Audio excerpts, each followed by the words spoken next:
Hello, everybody. So, there is not a good reading of this speech in plain hillbilly American English. And I think it's a tragedy in America that they hide this stuff. So, I'm going to read it in my best white cornbread eating, MAGA living area of the country voice and try to help make it as accessible to normal Americans as possible. So let's do it. Sharing tab. Here it is. Vladimir Putin's speech on the incorporation of Donetsk, Lugansk, Kherson, Zaporozhye. This is by Michael Rossi, Poli-Sci. Y'all should subscribe to him. He does incredible translations of these speeches, and I like to read it myself. If you listen to a lot of the other English overdubs, they will start and stop and whatnot. So I'm going to try to make a listenable one for you here. So here we go.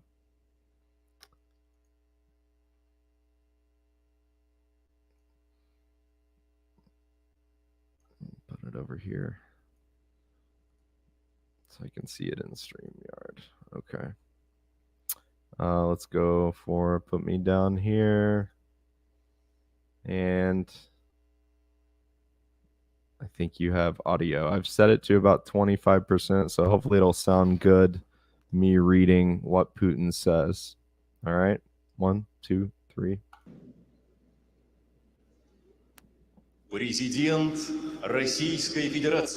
President of Russian Federation, Vladimir Vladimirovich Putin.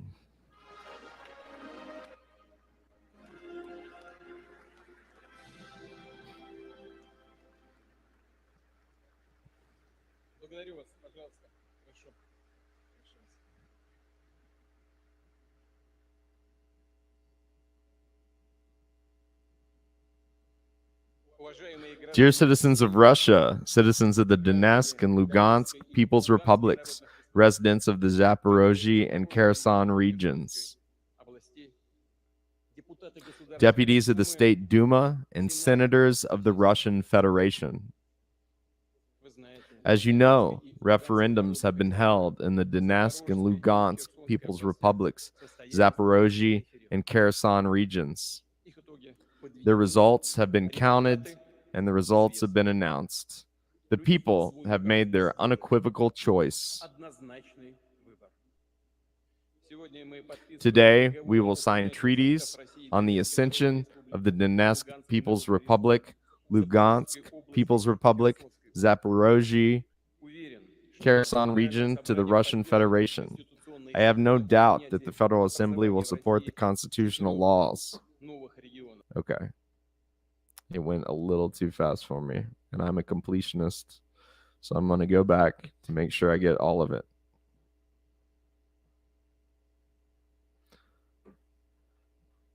Today we will sign treaties. Start there.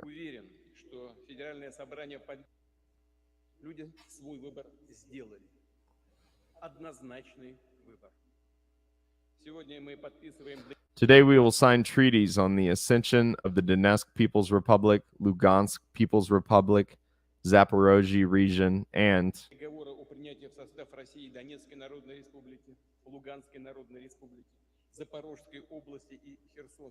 Kherson region to the Russian Federation. I have no doubt that the Federal Assembly will support the constitutional laws on the accession to Russia and the establishment of 4 new regions, are new constituent entities of the Russian Federation, because this is the will of millions of people.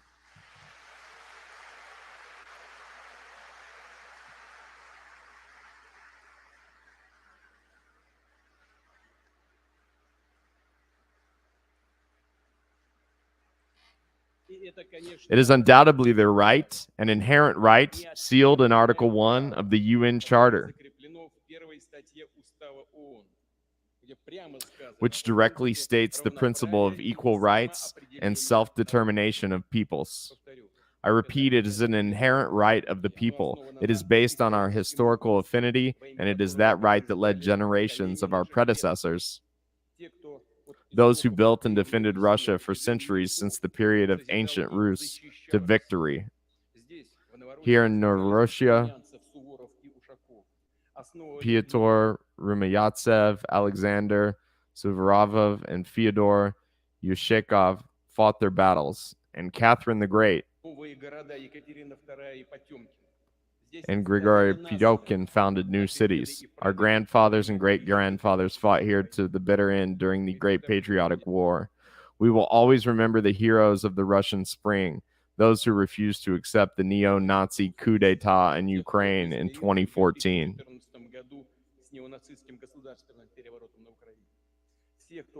And all those who died for the right to speak their native language, to preserve their culture, traditions, and religion, and for the very right to live. We remember the soldiers of Donbass, the martyrs of the Odessa Katan, the victims of inhuman terrorist attacks carried out by the Kiev regime. We commemorate volunteers and militiamen, civilians, children, women, senior citizens, Russians, Ukrainians, people of various nationalities. Popular leader of Donetsk, Alexander Zakharenko. Military commanders Arsen Pavlov and Vladimir Zoga, Olga Kushara, and Alexei Mozgovoy. Prosecutor of the Lugansk Republic, Sergei Gurenko. Paratrooper Nurmagomedov Gadzimogomedov. And all our soldiers and officers who died a hero's death during the special military operation. They are heroes.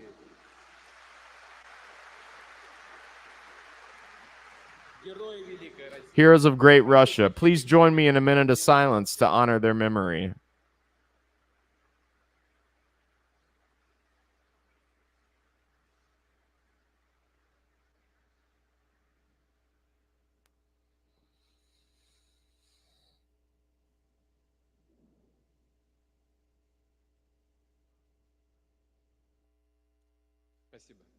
Thank you.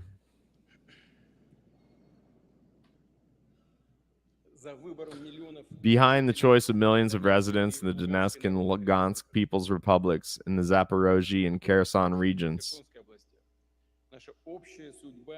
it is our common destiny and thousand-year history. People have passed this spiritual connection to their children and grandchildren. Despite all the trials they endured, they carried the love for Russia through the years. This is something no one can destroy. Despite all the trial, this is why both older generations and young people, those who were born after the tragic collapse of the Soviet Union, have voted for our unity, for our common future. In 1991, in Belazakaya Pushka, representatives of the party elite of that time made a decision to terminate the Soviet Union.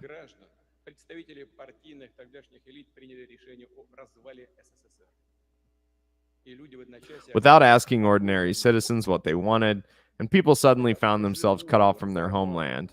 This tore apart and dismembered our national community and triggered a national catastrophe, just like the government quietly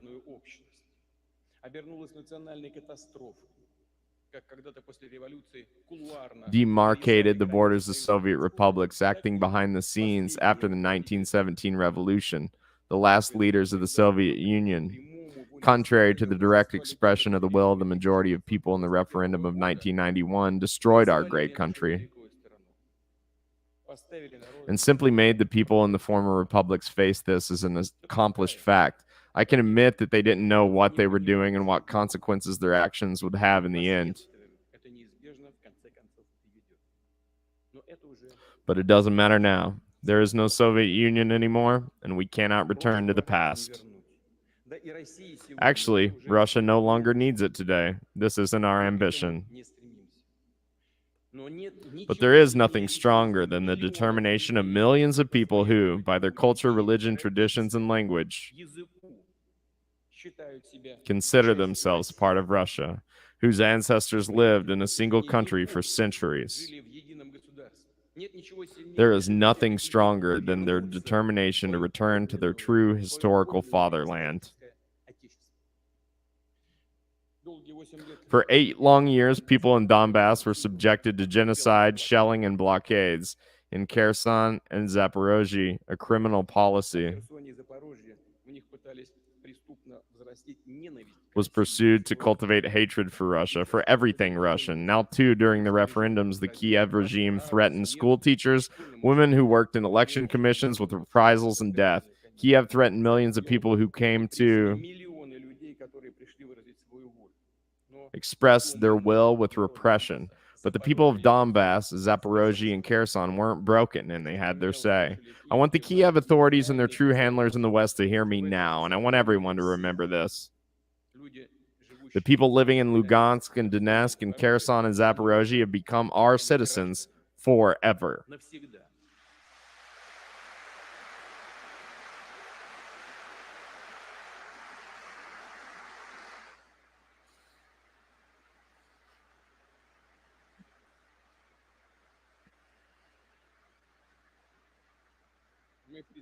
We call on the Kiev regime to immediately cease fire and end all hostilities, to end the war it unleashed back in 2014, and return to the negotiating table. We are ready for this, as we have said more than once. But the choice of the people in Donetsk, Lugansk, Zaporozhye, and Kherson will not be discussed. The decision has been made, and Russia will not betray it.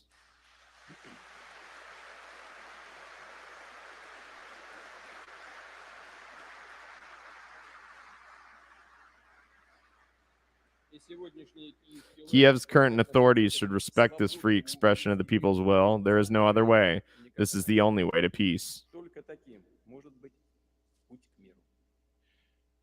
We will defend our land with all the forces and resources we have, and we will do everything we can to ensure the safety of our people. This is the great liberating mission of our nation. We will definitely rebuild the destroyed cities and towns, the residential buildings, schools, hospitals, theaters, and museums. We will restore and develop industrial enterprises, factories, infrastructure, as well as the Social Security, pension, healthcare, and education systems. We will certainly work to improve the level of security. Together, we will make sure that citizens in the new regions can feel the support of all the people of Russia, of the entire nation, all the republics, territories, and regions of our vast motherland.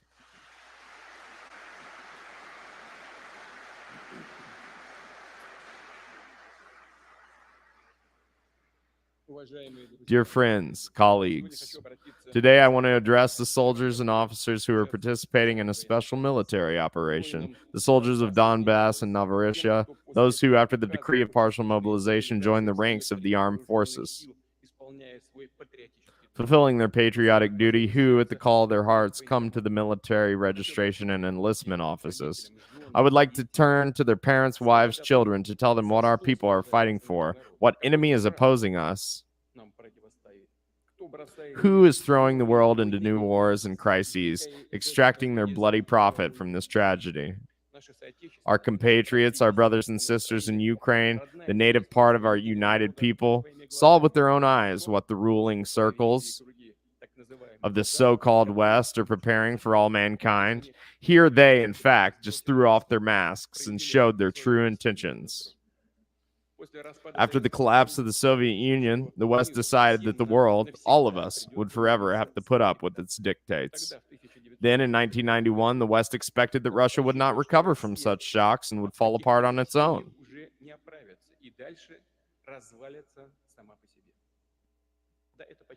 Yes, it almost happened. We remember the 90s, the terrible 90s, hungry, cold, and hopeless. But Russia resisted, revived, strengthened, again, took its rightful place in the world. At the same time, the West has been looking all this time and continues to look for a new chance to hit us, weaken, and destroy Russia, which they have always dreamed of, split our state, pit people against each other, and doom them to poverty and extinction.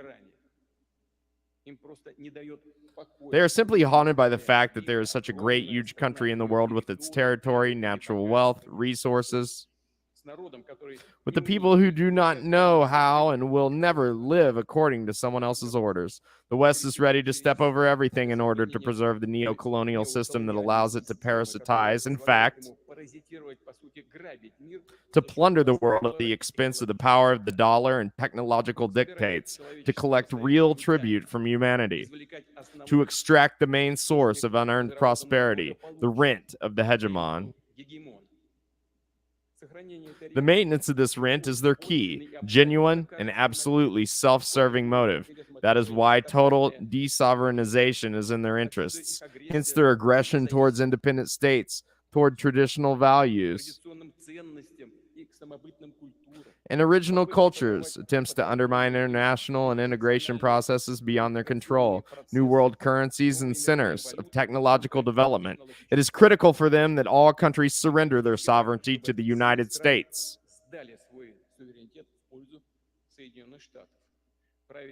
The ruling elites of some states voluntarily agree to do this, voluntarily agree to become vassals. Others are bribed, intimidated.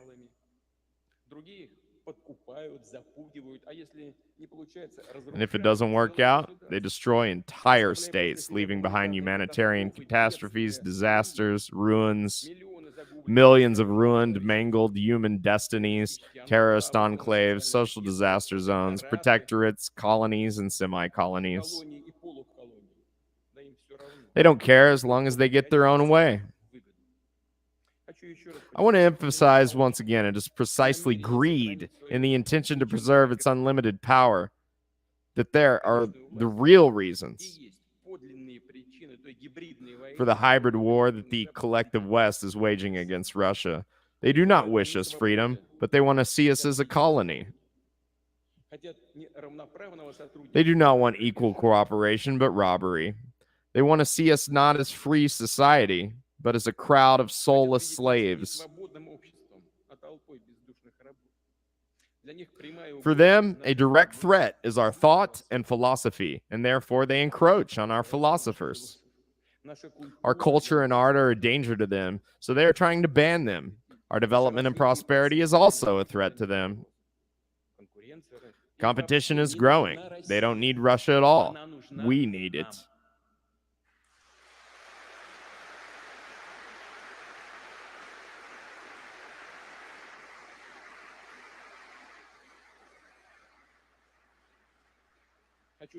I would like to remind you that the claims to world domination in the past have been shattered more than once by the courage and resilience of our people. Russia will always be Russia. We will continue to defend both our values and our motherland. The West is counting on impunity, on getting away with everything. In fact, everything has gotten away with it so far. Agreements in the field of strategic security go to the wastebasket. Agreements reached at the highest political level are declared false. Firm promises not to expand NATO to the east as soon as our former leaders bought into them turned into a dirty deceit. Treaties on anti-missile defense and intermediate and shorter range missiles have been unilaterally broken under far-fetched pretexts. All we hear from all sides is that the West stands for order based on rules. Where did they come from? Who even saw these rules? Who agreed? Listen, this is just some kind of nonsense, sheer deception, double or already triple standards. It's just designed for fools. Russia is a great millennial power, a country civilization, and will not live by such rigged, false rules.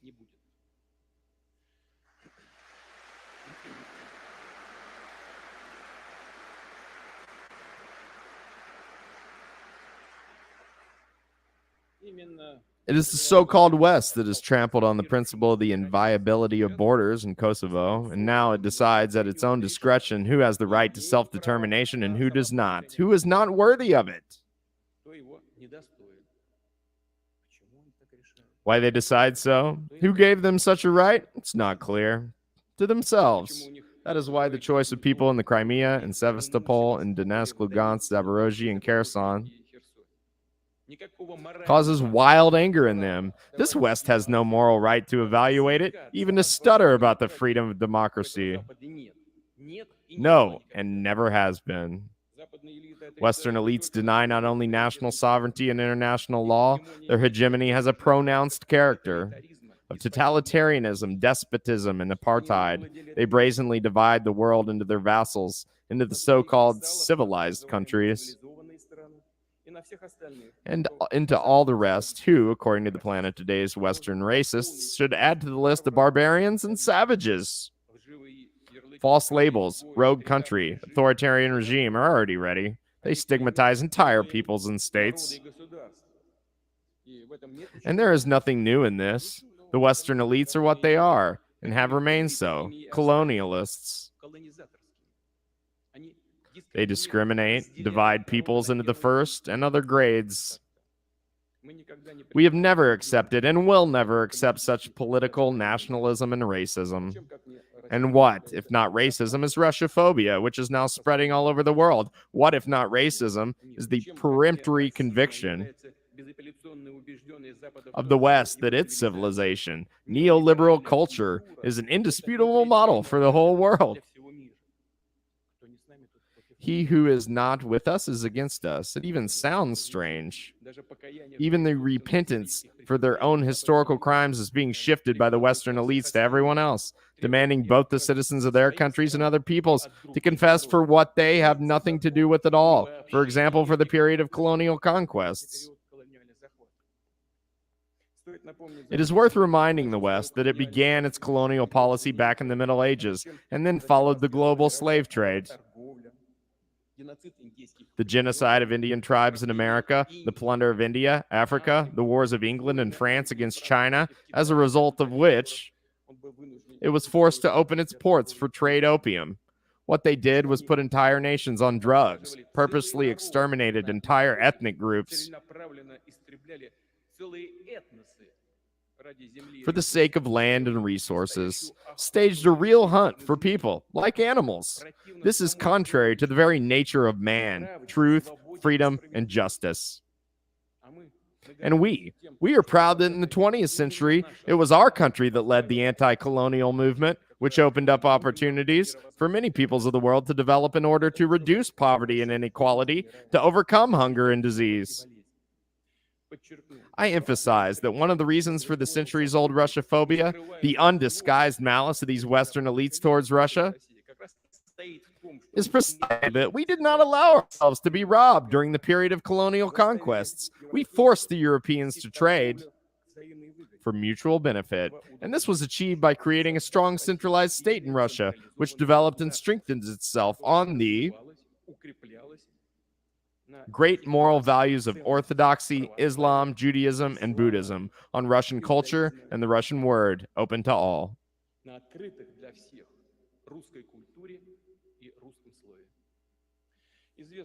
It is known that plans for interventions in Russia were repeatedly made. They tried to use the time of troubles and the beginning of the 17th century and the period of upheavals after 1917 failed.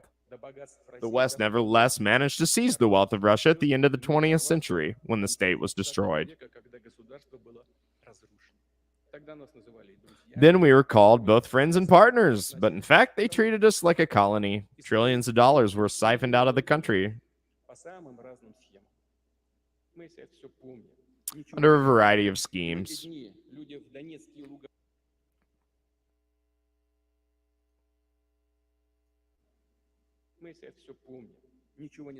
We all remember everything. We have not forgotten anything. And these days, people in Donetsk and Lugansk and Kherson and Zaporozhye have spoken out in favor of restoring our historical unity. Thank you.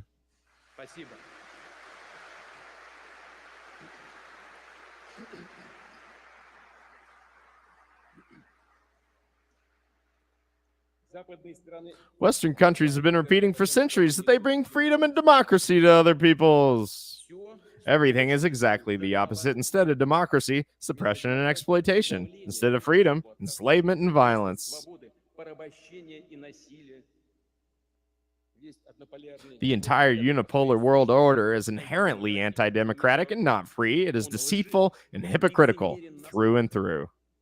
The United States is the only country in the world to use nuclear weapons twice, destroying the Japanese cities of Hiroshima and Nagasaki, in which they set a precedent.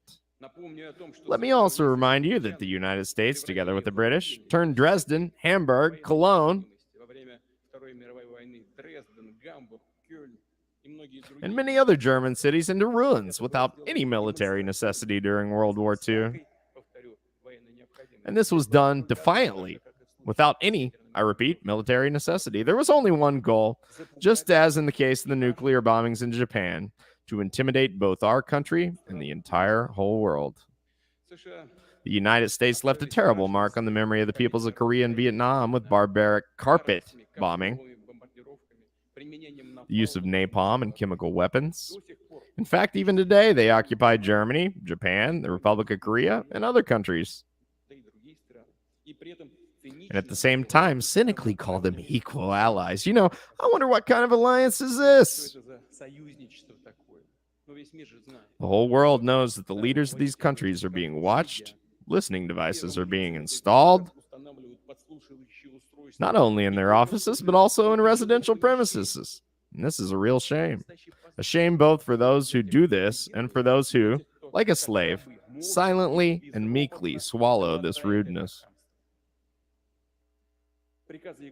They bark orders and make rude, insulting shouts when addressing their Euro-Atlantic vassals in solidarity. They call the development of biological weapons experiments on living people, including in Ukraine, noble medical research. It is with their destructive policy, wars, and robbery that they provoke today's colossal surge in migration flows. Millions of people suffering deprivation, abuse, die by the thousands trying to get to the same Europe. Now they are exporting bread from Ukraine, where it is going under the pretext of providing food security for the world's poorest countries. Where is it going? Everything goes to the same European countries. There, 5% only went to the poorest countries in the world. Again, another swindle and outright deception. The American elite, in fact, uses the tragedy of these people to weaken their competitors, to destroy nation states.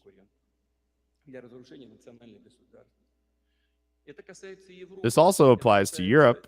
This also applies to the identity of France, Italy, Spain, and other countries with a long history. Washington is demanding more and more sanctions against Russia, and most European politicians meekly agree with this. They clearly understand that the United States, pushing through the EU's complete renunciation of Russian energy characters and other resources, is practically leading to the deindustrialization of Europe, to completely taking over the European market. They understand everything. These elites are European. They understand everything, but prefer to serve the interests of others. This is no longer servility, but a direct betrayal of their peoples. But God bless them. That's their business. But sanctions are not enough for the Anglo-Saxons. They switched to sabotage. Unbelievable, but true.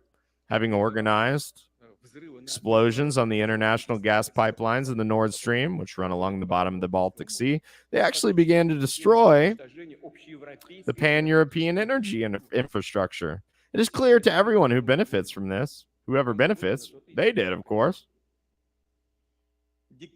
The U.S. dictate is based on brute force, on fist law, sometimes beautifully wrapped, sometimes bare, but the nature is the same. The law of the fist. Hence the deployment and maintenance of hundreds of military bases in all corners of the world, the expansion of NATO, attempts to put together new military alliances such as AUKUS and the like.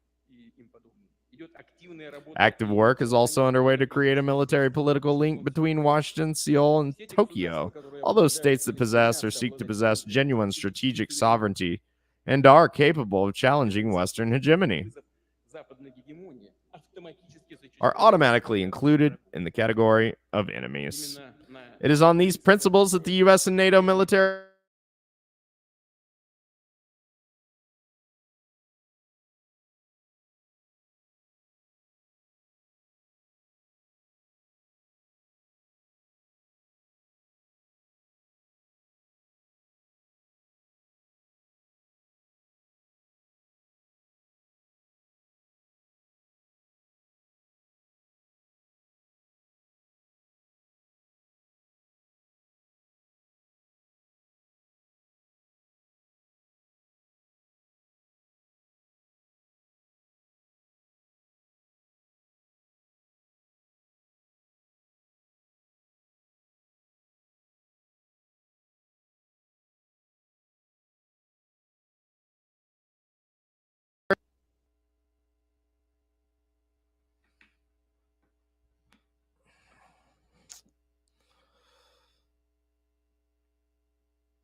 Okay.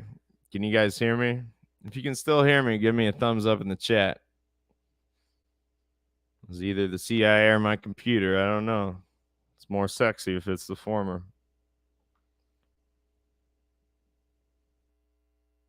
Pretty sure we're at the right spot still. So I'm going to share this and keep going.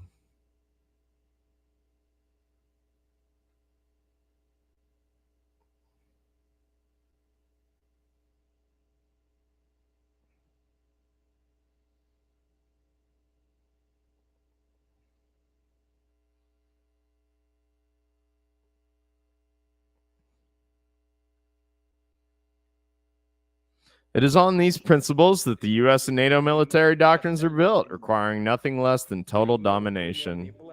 The Western elites present their neo-colonial plans in the same hypocritical way, even with the pretense of peacefulness.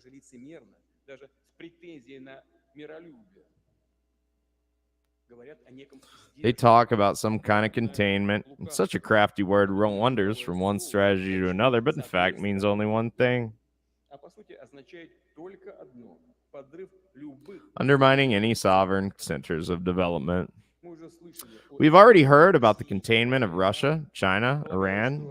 I believe that other countries of Asia, Latin America, Africa, the Middle East, as well as current partners and allies of the United States, are next in line. We know that whatever they don't like, they also impose sanctions against their allies, first against one bank, then against another, now against one company, now against another. This is the same practice and will expand. They target everyone, including our closest neighbors, the CIS countries. At the same time, the West has clearly been wishful thinking for a long time. So starting a sanctions blitzkrieg against Russia, they believed that they would once again be able to build the whole world on their command. But as it turned out, such a rosy prospect excites far from everyone, perhaps only complete political masochists and admirers of other non-traditional forms of international relations. Most states refuse to salute and choose a reasonable path of cooperation with Russia. The West clearly did not expect such recalcitrance from them. They just got used to acting according to a template. To take everything impudently, blackmail, bribery, intimidation, and convince themselves that these methods will work forever, as if they were ossified and frozen in the past. Such self-confidence is a direct product not only of the notorious concept of one's own exclusivity, although this, of course, is simply surprising, but also of a real hunger for information in the West. They drown the truth in an ocean of myths, illusions, and fakes, using extremely aggressive propaganda, lying recklessly, like Goebbels. The more incredible the lie, the faster they will believe it. That's how they act.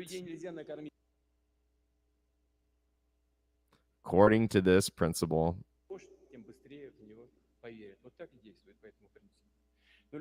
But people cannot be fed with printed dollars and euros. It's impossible to feed with these pieces of paper, and it is impossible to heat a home with the virtual inflated capitalization of Western social networks. All this is important, what I'm talking about, but what was just said is no less important. You can't feed anyone with paper money. You'd need food, and you won't warm anyone with these inflated capitalizations either. Energy carriers are needed.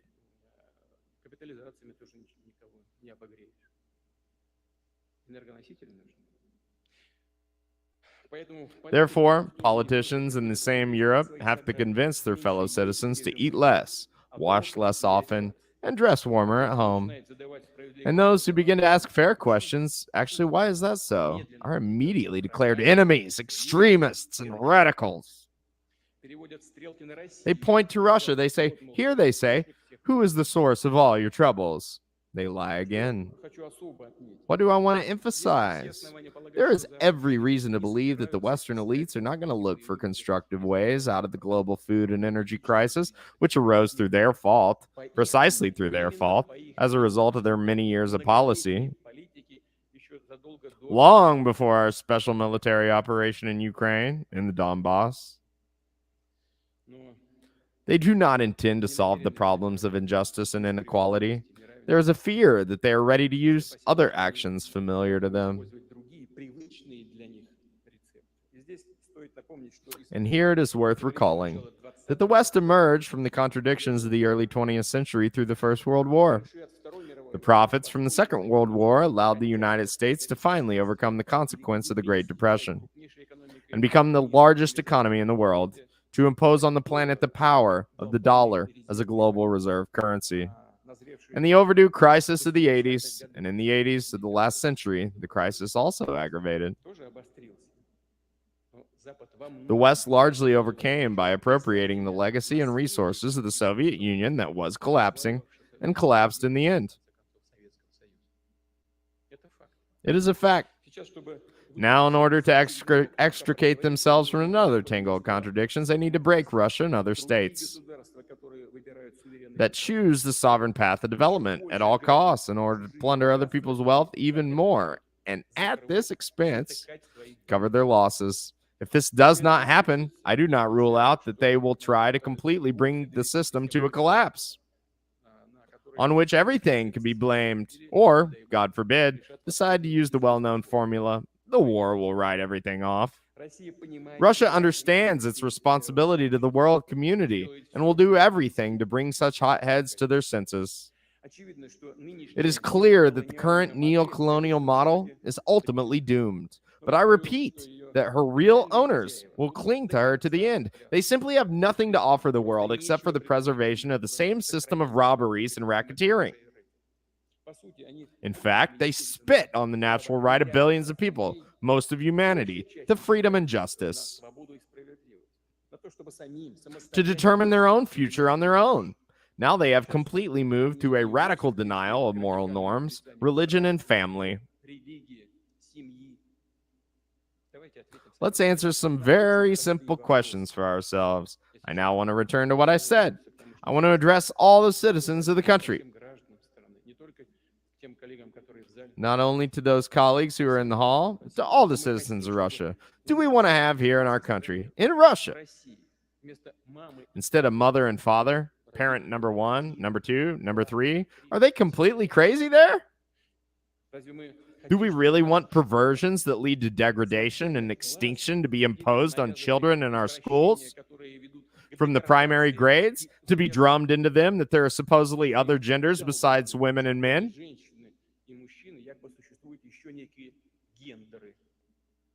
And to be offered a sex change operation? Do we want all this for our country and our children? For us, all this is unacceptable. We have a different, our own future. I repeat, the dictatorship of the Western elites is directed against all societies, including the peoples of the Western countries themselves. This is a challenge for everyone. Such a complete denial of man, the overthrow of faith and traditional values, the suppression of freedom acquires the features of a reverse religion, outright Satanism. In the Sermon on the Mount, Jesus Christ, denouncing the false prophets, says, "By their fruits you will know them." And these poisonous fruits are already obvious to people, not only in our country, in all countries, including for many people, and in the West itself. The world has entered a period of revolutionary transformations. They are of a fundamental nature. New development centers are being formed. They represent the majority of the world community, and are ready not only to declare their interests, but also to protect them, and see multipolarity as an opportunity to strengthen their sovereignty, and therefore to gain true freedom, a historical perspective, their right to independent, creative, original development, to a harmonious process. All over the world, including in Europe and the United States, as I said, we have many like-minded people, and we see their support. A liberation, anti-colonial movement against unipolar hegemony is already developing.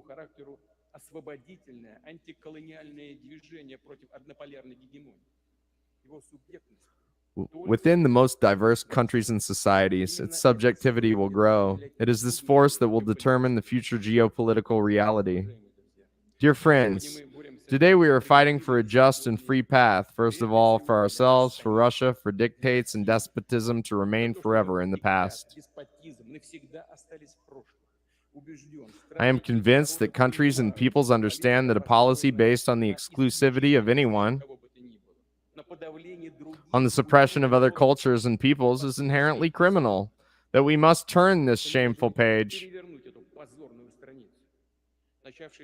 The collapse of Western hegemony that has begun is irreversible, and I repeat again, it will not be the same as before. The battlefield to which fate and history have called us is the battlefield for our people, for great historical Russia.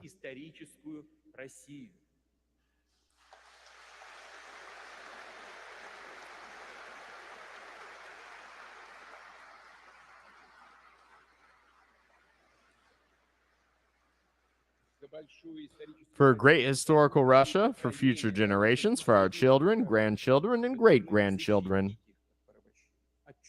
We must protect them from enslavement, from monstrous experiments that are aimed at crippling their minds and souls. Today we are fighting so that it would never occur to anyone that Russia, our people, our language, or our culture can be taken and erased from history. Today we need the consolidation of the entire society, and such cohesion can only be based on sovereignty, freedom, creation, and justice. Our values are humanity, mercy, and compassion. And I want to conclude my speech with the words of the true patriot, Ivan Alexandrovich Ilyin. If I consider Russia my motherland, then this means that I love in Russian, contemplate and think, sing and speak Russian.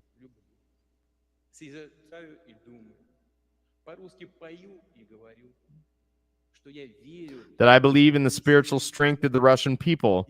Their spirit is my spirit. Their fate is my fate. Their suffering is my grief.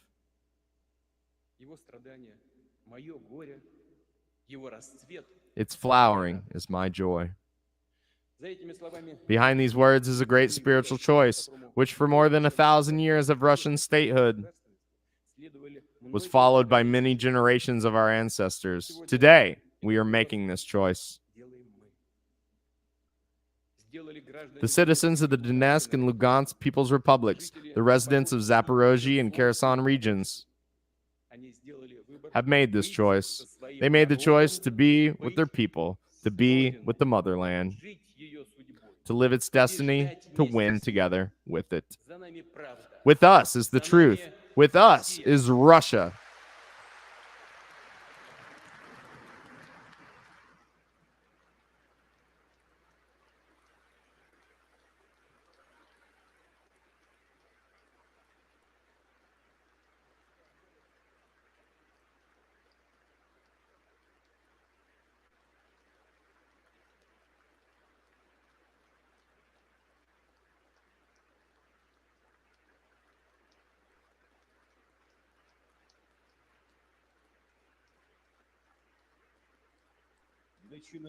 The signing ceremony will begin.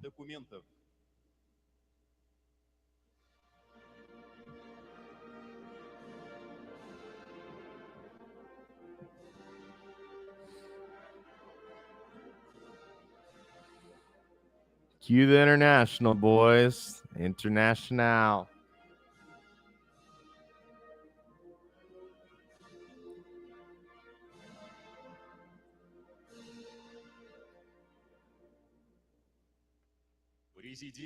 President of the Russian Federation, Vladimir Vladimirovich Putin.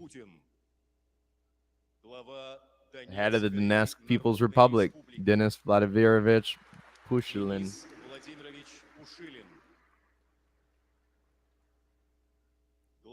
The head of the Lugansk People's Republic, Leonid Ivanovich Paschnik.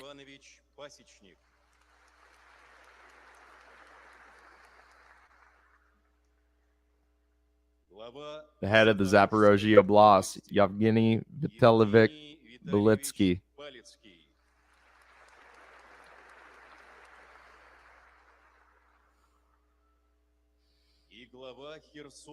And the head of the Kherson Oblast, Vladimir Vasilyevich Saldo.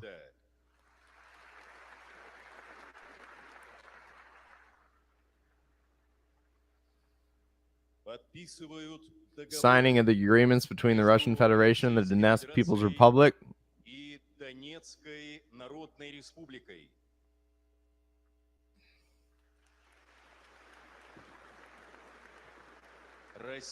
The Russian Federation and the Lugansk People's Republic.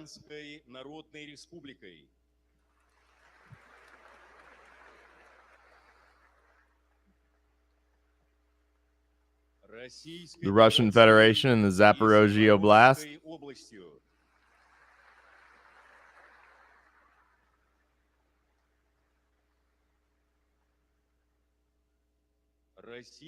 The Russian Federation and the Kherson Oblast.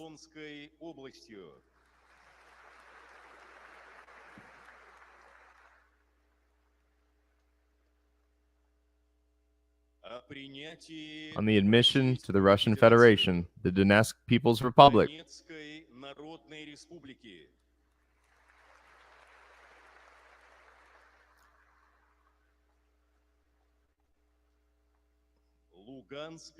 Lugansk People's Republic.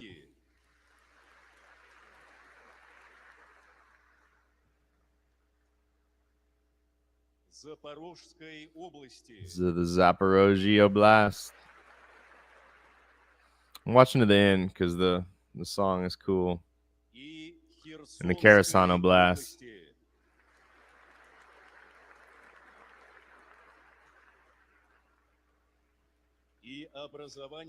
Formation of new subjects within the Russian Federation.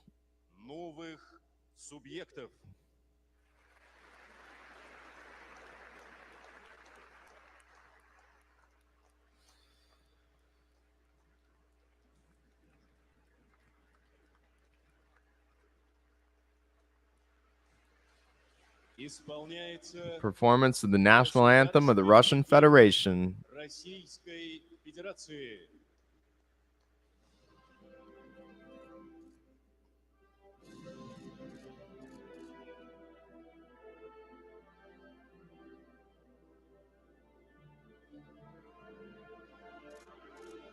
There it is, MAGA communists. Listen to that song, baby.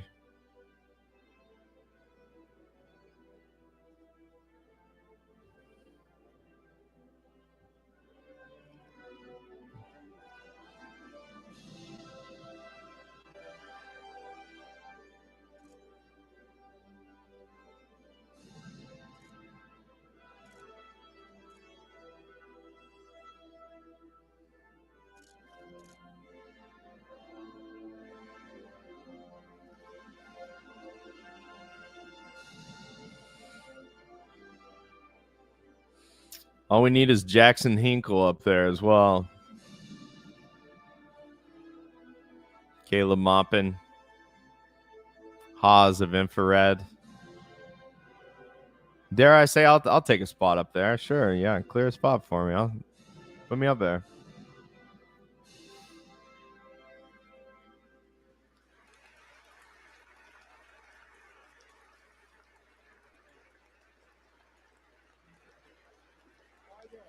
I love this part. Look at that. Human beings getting along. Who can be against that? Not Jesus Christ. Not if you're a fan of him.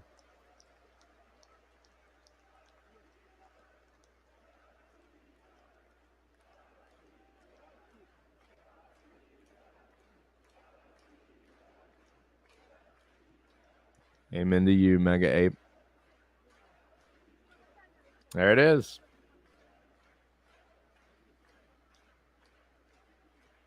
So,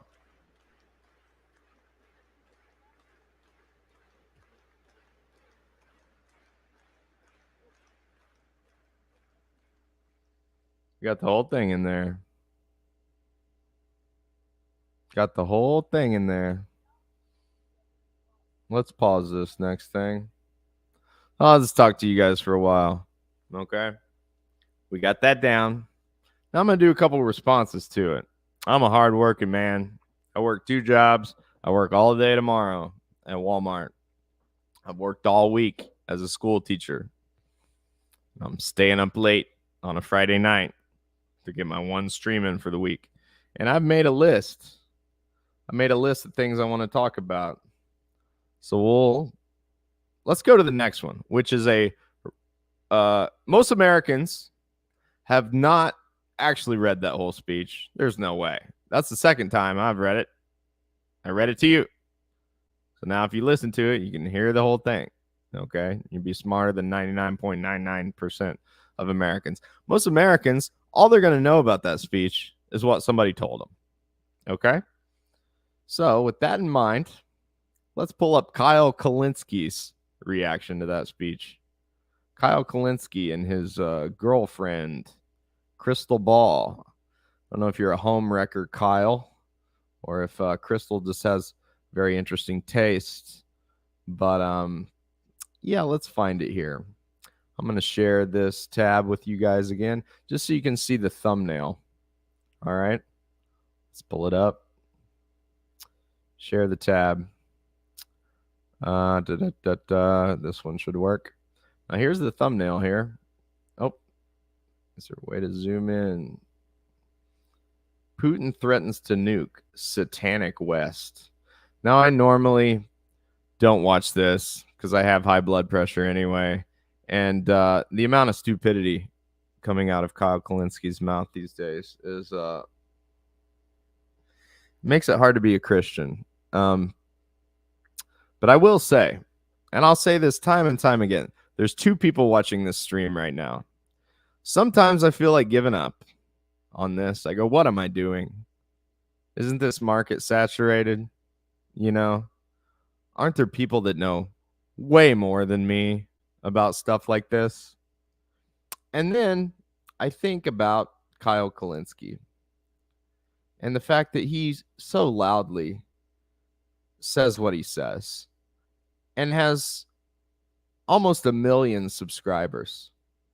I have 440, I think, at this point. It's not bad since August 6th. That's when I really started working at this after the CPI conference. I mean, I'm proud. I celebrate my success. Kyle's has been in this game a lot longer. But when I listen to him, I realize I have just as much reason to talk on the internet as he does. So let's listen to this. Let's listen to this. Okay. I'm going to put me down here in the corner for this one so you can see a little bit of me. Coming at you from a place that's about to get hammered with the remnants of Turn it up so we can hear it. What do these people do? I mean, did they just go to Sonic? Is that what's going on behind this story here? This cute little story. Cute little home wrecking couple. Where's your kids at, Crystal? Do they hang out with Daddy Kyle? What's going on? I guess it's part of the Western civilization, right? That Putin hates. You guys will tell us about that. Tell us about it. Let's crank this. Let's hear how smart you guys' smart takes here.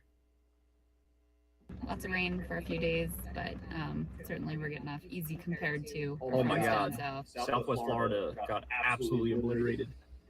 Huge death toll too. It's really horrifying. I haven't seen any official numbers yet. Have you? I know At they least said 20 confirmed dead, and they expect it to. Yeah, I don't care about the hurricane. I mean, God be with you people, but that's not what I'm watching this for. We're getting hit with the remnants of it, but it's been a lot worse. Even right now, South Carolina's getting hammered too. Mm-hmm. So. It was crazy how it became a tropical storm and then strengthened again into a hurricane. Okay, so it landed as a Category 4 hurricane in Florida. Let's speed this up a little bit so we can get. It peaked out just northeast, back into the water by Jacksonville. It came all the way down to the tropical storm. They kicked back up to a hurricane because the water fed it more. It's just a Category 1 hurricane hitting South Carolina right now. So sorry if you guys hear like the droplets in the background. We're in the car, and that's what we can really do about that. But unfortunately, ooh, Kyle, look at these interesting ear piercings.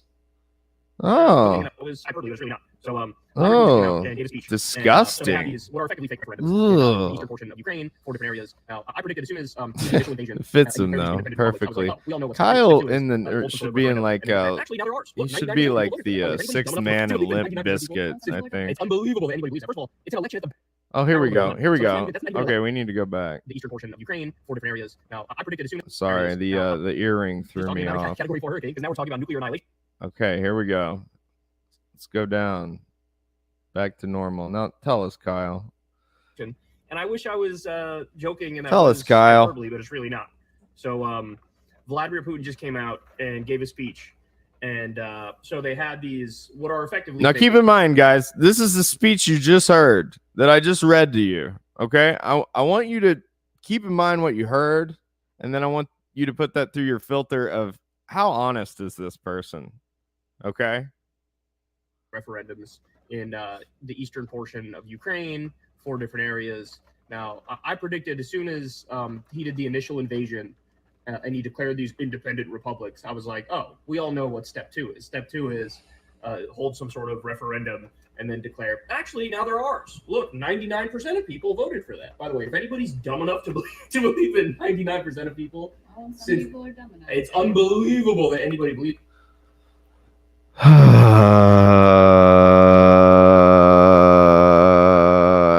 You know what's unbelievable is Kyle Kalinski's stupidity. I don't believe you're this stupid, Kyle.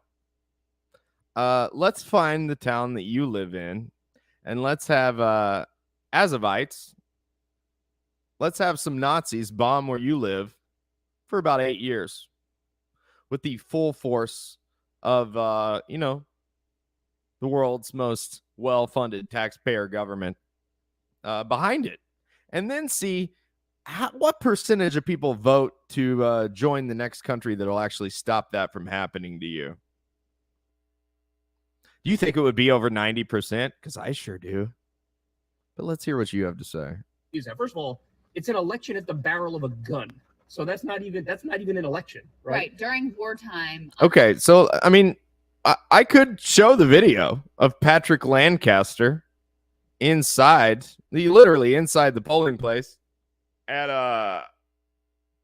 in Donetsk. I mean, you guys can go.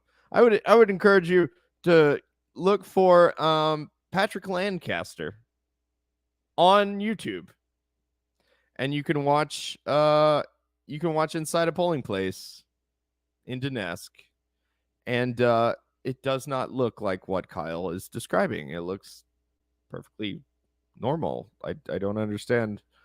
At a barrel of a gun, like people are holding guns to people's heads to get them to vote for them to quit getting shelled by Nazis. Okay. Occupied territory. It's even if they tried, which they didn't, but even if they tried to make it neutral and whatever, it's impossible to have free and fair elections under those conditions. Impossible. And by the way, if you're gonna fucking cheat, bro, go with like 61%. Right? Like, you're gonna fucking cheat, bro. Go. You and Fred Durst need to hang out on the weekend, bro. I mean, I really never wanted to be mean to anybody on the internet, but this guy, oh God, give me patience. Just make it that the idiots who believe you sound less idiotic when they try to make the argument that it's real. I appreciate that they went full like clown car with the numbers. So stupid. It makes the case a lot easier for those of us who have a single skeptical brain cell in our body. It's so fucking dumb. The low one was 87% or something. Right. Absurd. Anyway, so so now Putin comes out, gives a speech. He says, no, I mean, you think Russians are stupider than you? Kyle Kalinski?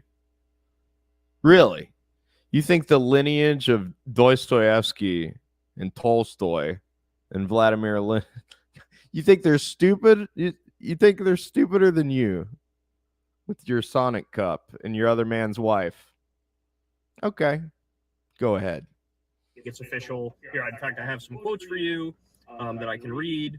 He said this in a message to Kyiv. I want the Kyiv authorities and the real masters in the West to hear me so that they remember this. People living in Lugansk and Donetsk, Kherson, and whatever the last one is, I can't remember, are becoming our citizens forever. Was it Zaporozhye? I mean, that's really difficult. But, I mean, go ahead. You got 1 million subscribers. You can afford a trip to Sonic. We call on the Kyiv regime to immediately end hostilities, end the war that unleashed back in 2014, and return to the negotiating table.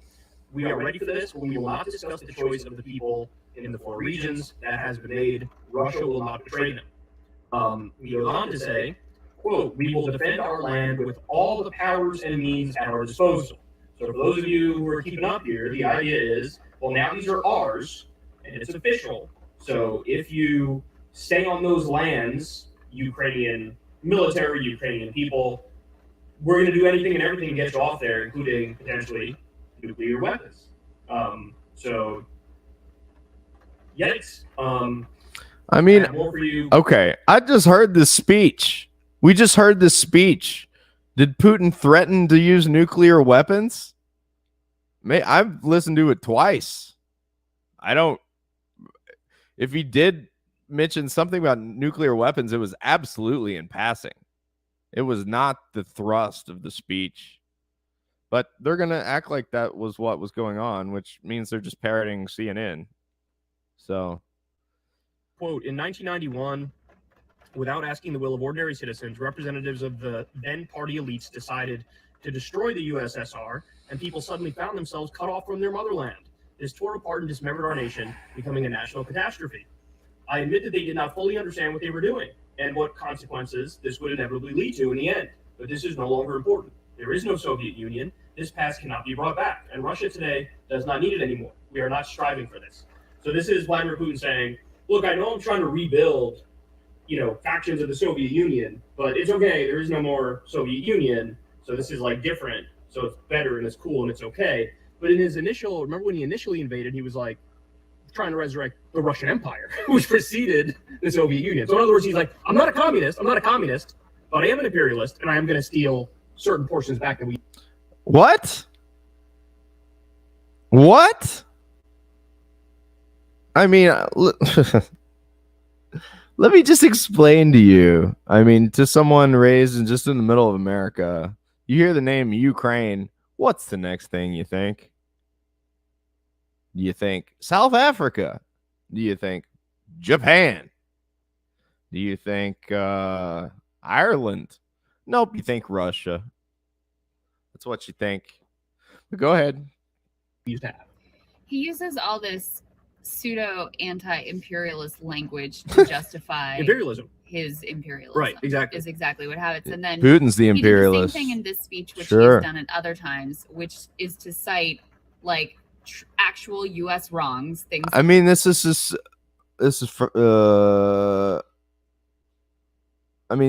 acting like nothing went on in Ukraine for the past 8 years.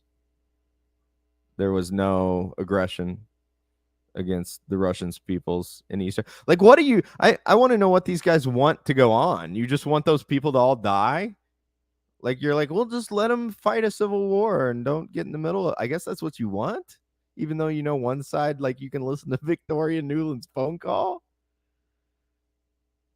I guess that's what you guys want. Like, or you're in this disingenuous. One, frighteningly, he cites. Let me get to that. Oh, okay. Yeah, let me get to that. So, but first, let me say this. He does, his equivalent of like the 14 words.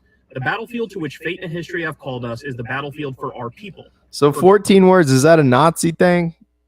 I mean, is Kyle, so he's just straight calling Putin a Nazi at this point? The 14 words? I guess. That's what it sounds like to me. Great historical Russia for future generations, our children, grandchildren, and great-grandchildren. So that's like the whole, like ethnic Russian supremacy here. No, that's what we're doing this for. No, I just read the speech. He's just like, we're going to stand up for our kids and grandkids against this like evil, satanic, Western, neoliberal, complete nihilism. That's what he said. And you twisted that into some Nazi stuff. Yeah, amen, logic. Amen. I mean, they're getting worse. I think they're both. She already had an MSNBC. I don't understand what they're doing. Are you gunning for more corporate jobs? Like, what are you guys doing? So it's just, it's identity politics, effectively. It's sectarianism. It's ethno-nationalism. That's what that is. Yeah. He goes on to say, and this is to your point, the United States is the only country in the world that has twice used nuclear weapons, destroying the Japanese cities of Hiroshima and Nagasaki and setting a precedent. Even today, they actually occupy Germany, Japan, the Republic of Korea, and other countries, and at the same time cynically call them allies of equal standing. True. So They do all this one that for you. He's saying, look, you guys set the precedent. You like illegally use nuclear weapons on Hiroshima and Nagasaki. So did they not? Did they not do that? I mean, he just dismisses this so quickly. Did the U.S. use nuclear weapons on Hiroshima and Nagasaki or not, Kyle? And did the Russians use nuclear weapons on anybody, Kyle? You to judge, bro. That's effectively the argument. Yes, You he judge, mentioned that. bro. He mentioned the referendum in Kosovo. He mentioned wanna the break Iraq stuff. war, but this is obviously the one that is fucking terrifying. Like, Yeah, like you know, so I'm gonna use a nuke, and you can't say shit about it because you already used a nuke. Where did he Which, by say the way, this? I listened to the whole speech. This is nowhere in this speech. This is nowhere in this speech. These two are straight liars, dude. Straight liars. I bought Crystal's book when she first came out on the thing or whatever. And I promise you, one day on a live stream, I will burn a book, and it will be the one that she wrote. Okay? hilarious argument. If you're saying what they did is wrong and bad, then you can the next breath say, and I then can do the wrong and bad thing. yeah, so that justifies me also Right. taking these illegal actions. And you know, you'll see in the press they talk about quote unquote tactical nuclear weapons, which is kind of a bullshit term. Like, nuclear weapons are nuclear weapons. But the big question now is, how likely is it that he's bluffing, or how likely is it that he's serious about this? Because he's now sort of gone step by step. First he expanded Russian nuclear doctrine to include territorial integrity. So basically, like, it's a fair game for us to use nukes to defend our territory. Then he says these 4 regions are our territory. Right. And now this speech is the next step of saying, hey, you all set the precedent, and we're just, you know, following in your footsteps effectively. So there are increasing reports coming out. Some of them, you know, it's very hard to know what to make of reports coming out of war and from, you know, Western outlets, certainly from the journalists in Kyiv. All of these people have different interests behind what they're saying, but there are reports that, you know, they feel that it is increasingly possible he really does deploy quote unquote tactical nuclear weapons in this war. At the same time, I don't know if you're going to get to this, you had Ukraine formally requesting NATO membership. Well, That's just because they want at the last minute to stave off Russia from nuking them. I think that's the idea. That's what they're trying to do. Oh, yeah. Listen, I don't blame What? them for Yeah. taking that. If you watch that video of Zelensky signing that thing, I'm sorry. Everything Zelensky does has this dark air of, well, I mean, it feels like Satanism. It feels like someone that's sold their soul to some other power. Someone that's, you know, had one too many of the old bumps. I don't know if you guys ever seen that video of him that he put up like in the middle of the night, like he was obviously like plastered, and then he deleted it. I mean, it was, to me, that was like the demon shining through there for a second. Shining through. That step at all. Let's speed him would up be a little bit. insanity to let them into NATO, I mean, because then obviously you have Article 5 responsibility. That's then the you thing, really lump are of literally logic. in World Like, War if III these two versus can just get the on the kind of internet and World War spout III this that we're in crap, right now. then What Putin I is should saying here never is almost a stop. declaration of World War III. I mean, that's what it's right. So Yeah. I have more insanity for you. So listen to this. Here's another thing he said. Quote, now they have moved on entirely to a radical denial of moral norms, religion, and family. He's talking about the West here. The dictatorship of the Western elites is directed against all societies, including the peoples of the Western countries themselves. This is a challenge to all. This is a complete denial of humanity, the overthrow of faith and traditional values. Indeed, the suppression of freedom itself has taken on the features of a religion. Outright Satanism. Show me the lie. Secular talk. I mean, I was telling my wife the other day, and a lot of people worrying about, like, you know, Christian theocracy in America. Yeah. Sounds bad until I think of what would be the first channel to disappear. Probably Secular Talk with Fred Durst here. So this is him. I think this is him trying to say, like, you know, liberal ideas on social issues like trans rights and stuff like that. This is Satanism. He says something specifically about like sex change operations For doesn't he? minors. Yeah, he goes Yeah. on. I think I have that here. Yeah. Do we really want Yeah, here who in our could country, be in Russia, against instead that? of mom and dad to have parent number Nobody one, where I number two, live number in three, the middle of have they rural gotten America. completely insane? Do we really want it drilled into children in our schools that there are supposedly genders besides women and men, and children to be offered the chance to undergo sex change operations? Well, I mean, Joe Biden did say, there's at least 3 genders. Isn't that what he said? More than 2. I think that's what he said. More than 2. I haven't got the bullet points down, but it's more than 2. We have a different future, our own future. So this is him like using the existence of trans youth to say like, look, yeah, am I doing an imperial crusade? Sure, but I'm defending the righteous values. I'm defending the just values. Yeah. I'm defending morality against the immoral, against the Satanists. Literal culture war. Show me the lie. But literal culture war. Culture war hits different when there's nuclear threats right behind it. Actual war. Yeah, this is not good. This is not good. This is not good. So look, we'll end on this because we're getting a little long here. There's one thing I want to say though, which is that, you know, there has been next to no dissent in the media from the stated course of the Biden administration. And I will never forget the fact that, you know, back in April, the two sides were negotiating. There was some attempts at diplomacy going on. Their representatives were meeting together. And Boris Johnson, Prime Minister then of the UK, very likely at our behest, flies to Kyiv to tell Zelensky, no, we don't want a deal. We don't want peace right now. We want this war to keep going on. And that is not what the American people want. That is not in the interest of the US. It is not in the interest of the world. And make no mistake, Ukraine is able to fight and prosecute this war to the extent that they have because of our weapons, our intelligence, our training. That is not to take anything away from their bravery, their courage, their intelligence, their tactic, all of those things. But there's no doubt about it. Like when Russia says we're in a proxy war with NATO and specifically with the US, they're not wrong about that. We have all the leverage in the world to try to de-escalate and force some kind of a resolution that, yes, is going to be unacceptable in a lot of ways to the Ukrainians.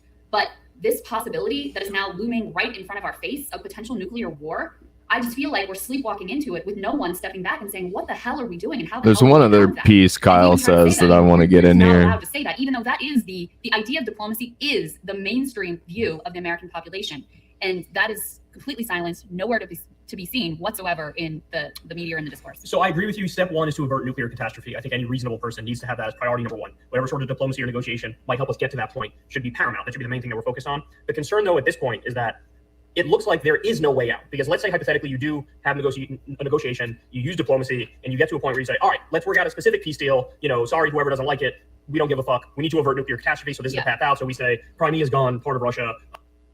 Certain eastern portions of Ukraine are gone, or at the very least they remain independent, let's say, as a pro-Russian proxy state or whatever the fuck. I'm just making stuff up here for a potential peace deal. I think the concern is at this point, we're no longer dealing with a rational actor. So we're no longer dealing with a rational actor.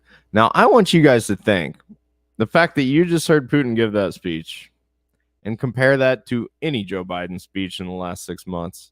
Which of those two seems like a rational actor? It's dead clear which one is a rational actor. What Putin's about to fly off the handle. So he's pretty much treating Putin like he's I don't even know. He's just a Jeffrey Dahmer, you know, Pat Bundy, or I don't even want to compare him to, you know, anybody else. It's just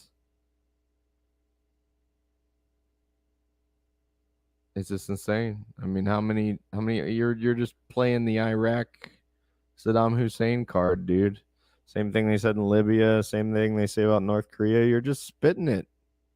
You're an agent of these people. If not wittingly, then unwittingly, and that's even worse. Like, this is what social democracy looks like, guys. You know, this is not MAGA communism. We communists disavow this disgusting garbage. These two, and that's what's beautiful about MAGA communism, because these two are not going to call themselves a communist, and that's beautiful, because the distinctions as the society falls apart will become crystal clear. Crystal. It would be a fair criticism to say that might fundamentally ultimately just serve as appeasement, because what happens when he decides next? Well, this kind of worked. I said the president I could just invade, start a war, and then, they end up conceding anyway. What's going to stop him from going to every other non-NATO aligned country and trying to take it? You know what I'm saying? Yeah, I do. I absolutely do. I think that's a fair question. What I would say is, number one, you're correct. There are no good options. Yeah, it's all bad. Everything's bad. Everything's bad. And I'm not saying that, us really using the immense leverage that we have in the situation to push for a ceasefire and ultimately a peace deal. I'm not saying there's no guarantees that would ultimately work. So let's be clear about that too. But it's not like this has been costless for Russia. So when you ask, what's to keep them from then being like, all right, well, this works, we're going to go at it. No. Putin is in a desperate situation right now. I mean, he did not want to go forward with this general mobilization. It's a catastrophe. You do have hundreds of thousands. I know that there are people that support it too, but there are hundreds of thousands of Russians who are fleeing the country right now. Massive social turmoil. I mean, his regime is actually at risk. They've taken a huge economic hit. So it's not like they feel like this has gone great and it's an experience they really are looking to replicate. So I think when you talk about that's just appeasement, they're going to go, I don't think that's realistic, because this has been such an incredible catastrophe for them thus far. Well, and also you have to try, because there's no other options. You have to try. You can't not do that, because what are the other options? He launches nukes and we nuke back, and then all of a sudden we're in World War III. Exactly. And so, Biden has, and the Biden administration has basically telegraphed, all right, if it's a quote unquote tactical nuke, then, or nuclear test, then we're not going to respond in kind, which means we're not going to respond with nukes. We'll use some sort of conventional military. That's still World War III. That's still fucking World War III. Dude, if anybody nukes anybody, you guys know who pulled the trigger first. For sure. For sure. This is goofy. So what then? Okay, so then do you strike within Russia? That's one of the things that Poland today is pushing for. Okay, then we have to strike in Russia. You can't. Okay. And then what do they do back? I mean, that's where this is such a terrifying situation. In the nuclear age, you can't play these games. Nukes exist now. See, and I will say this in a calm fashion, because I still have jobs, public jobs. But if you guys want to give me enough money to where I can do this all the time and not have to worry about that, then I will scream at the screen what I really want to say to these people about nuclear war. Ooh, nuclear war. We're going to make fun of him, how stupid he is, and then we're going to be scared about the nuclear war. I think Mao had the right idea on nuclear war. Paper tiger. Do it. Destroy yourself. Go ahead. I mean, put up or shut up. Let's take it outside. Let's settle it. Let's do it. Do it. Shut up. I'm just so sick of we'll do it. We'll do it. We'll do it. We'll just shut up. This isn't old school warfare. This isn't like World War I. This isn't even the beginning of World War II.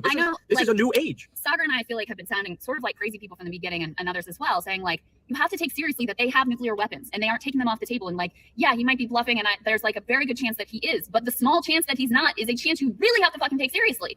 And we just sleptwalked it. I mean, the number of aid packages that just go out the door over and over again. Let's just say Joe Biden does have the nuclear codes.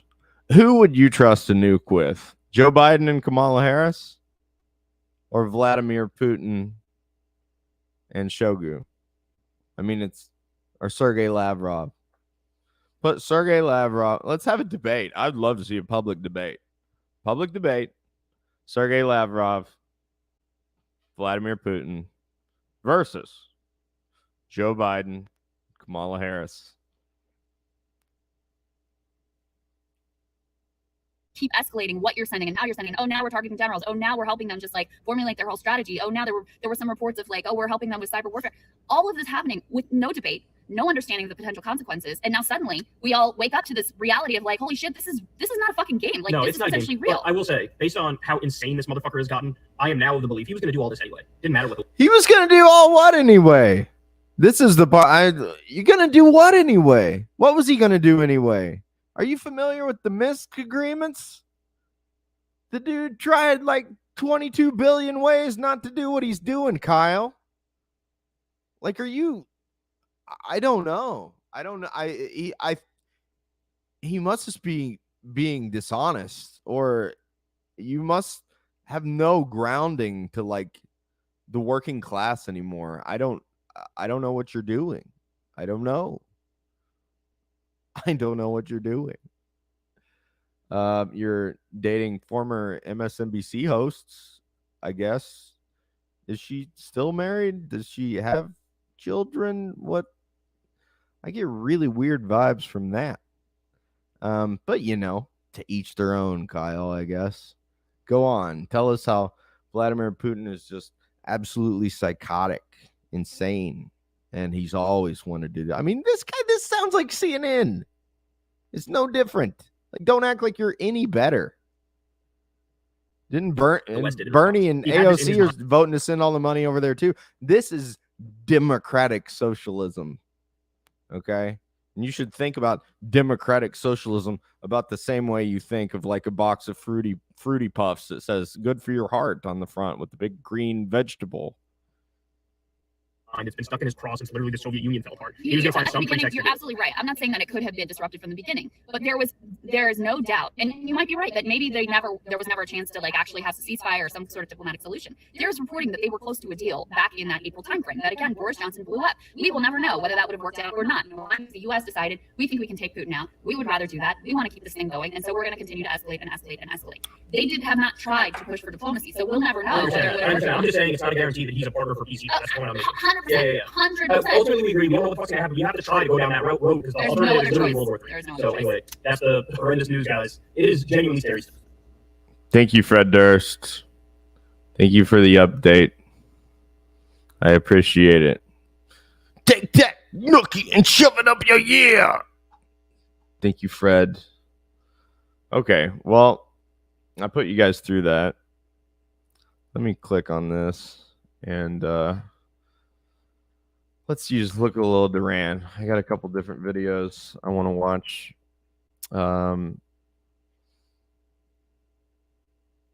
This should be a welcome reprieve after that video. We got some smarty pants in here. So this one's at timestamp 17. And they're talking in this video about how angry Putin's speech made the West and why it would make the West angry. So here we go. He said that the United States is trying to take everything, impudently and blackmail, lying recklessly like Goebbels. He did say that? He then said the West denies moral standards, religion, family. He says, do Russians really want to have parent number 1, 2, 3 instead of mom and dad? That's going to infuriate them. That is going. Like, why? I guess I get why. Is it because he's just got their number? But I will tell you guys listening, right off the bat, you can tell these guys are operating with facts because we read the speech at the very beginning and they're saying things that were actually in the speech. Kyle and Crystal did not do that, or they twisted it in ways that were not honest. Going to infuriate the collective West. He talked about the whole gender thing in the collective West. He says there are supposedly there are some genders except for women and men. For us, this is unacceptable. That is going to infuriate them. And finally, what I believe is actually perhaps one of the most important lines that he said, which sums up where we are heading in the world today. He said, paper money like the dollar and the euro, it cannot feed people. And then he talked about the money printing and everything. Like that. I think that is actually, out of everything he said. Now, didn't all the Putin was raised in wasn't it called the Soviet Union? Isn't that one of the basics of Karl Marx's Capital? Where does value come from? It comes from labor. Now, maybe we have a lot of labor going on in the United States. Maybe they got to turn those cranks at the Federal Reserve. But, it comes down to resources, buddy. Maybe old Joe needs to brush off Putin's thesis and read that real money comes from real resources, real labor getting those resources out of the ground, not from Wall Street speculation. You can do that for about half a century, and we are now right at the apex, about to go over the cliff. Let me pull that up real quick and show you, just so you can see.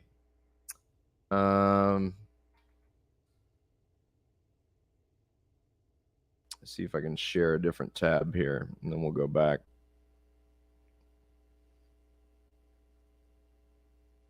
Yeah, let's share this one.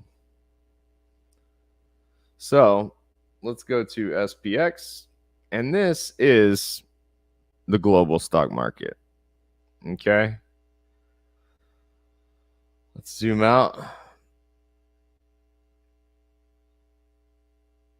If you look at it on a long enough time scale, it's obvious. This does not look like natural growth. I actually drew a line of what the natural growth would look like down here. So this is the collapse of the Soviet Union, 1989. And I mean, when Putin was talking, it made me realize that let me go in it. It made me realize that all of this, how much percent is this? Let's see if it'll shift click.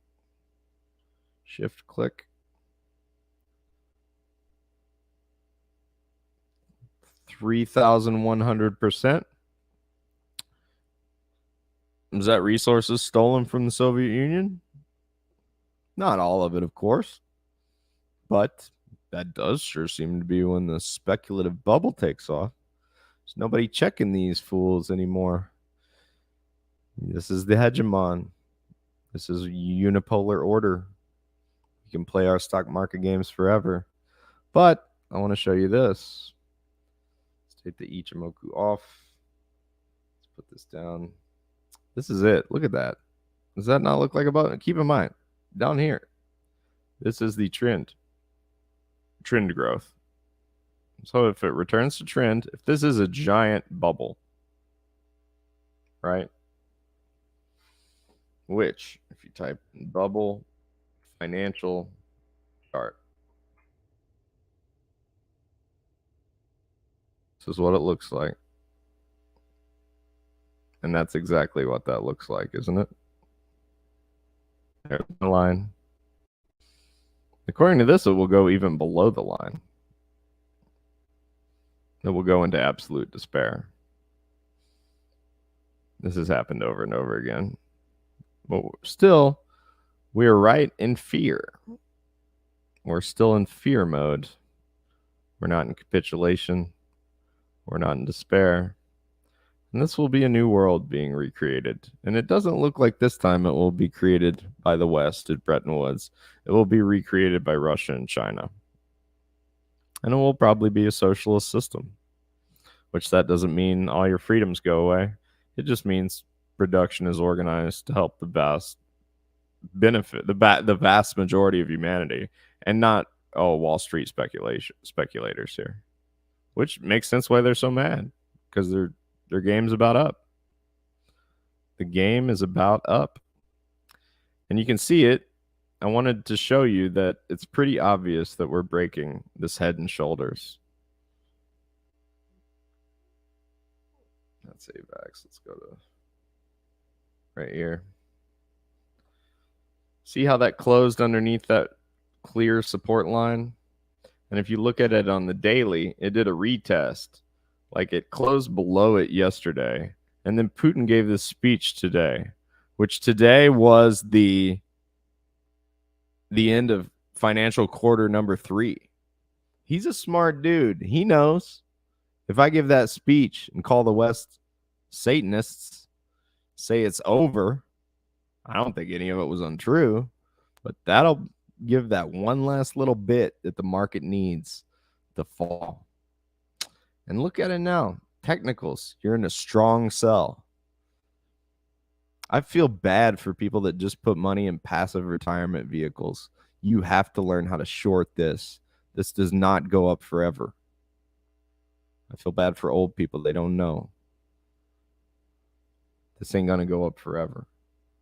If you zoom out, you can see that it topped out up here about January 1st, 2022. Okay. On the Ichimoku, which is a trend indicator, it's been short for a while now, since right there, since 3871. It's now at 3585. Stock market, that's quite a drop for the entire Western economy. Within a week, you almost lost 10% in a week. Just look at it. Look at it zoomed out. Okay. There it is. It did a Head and Shoulders. It broke the Head and Shoulders. It did a very big Head and Shoulders, and it broke the neckline right there at the purple. And remember that chart. Keep that in mind. Keep in mind what that looks like. Okay? Now let me show you. There's so much air in this. Remember? Come on, mouse.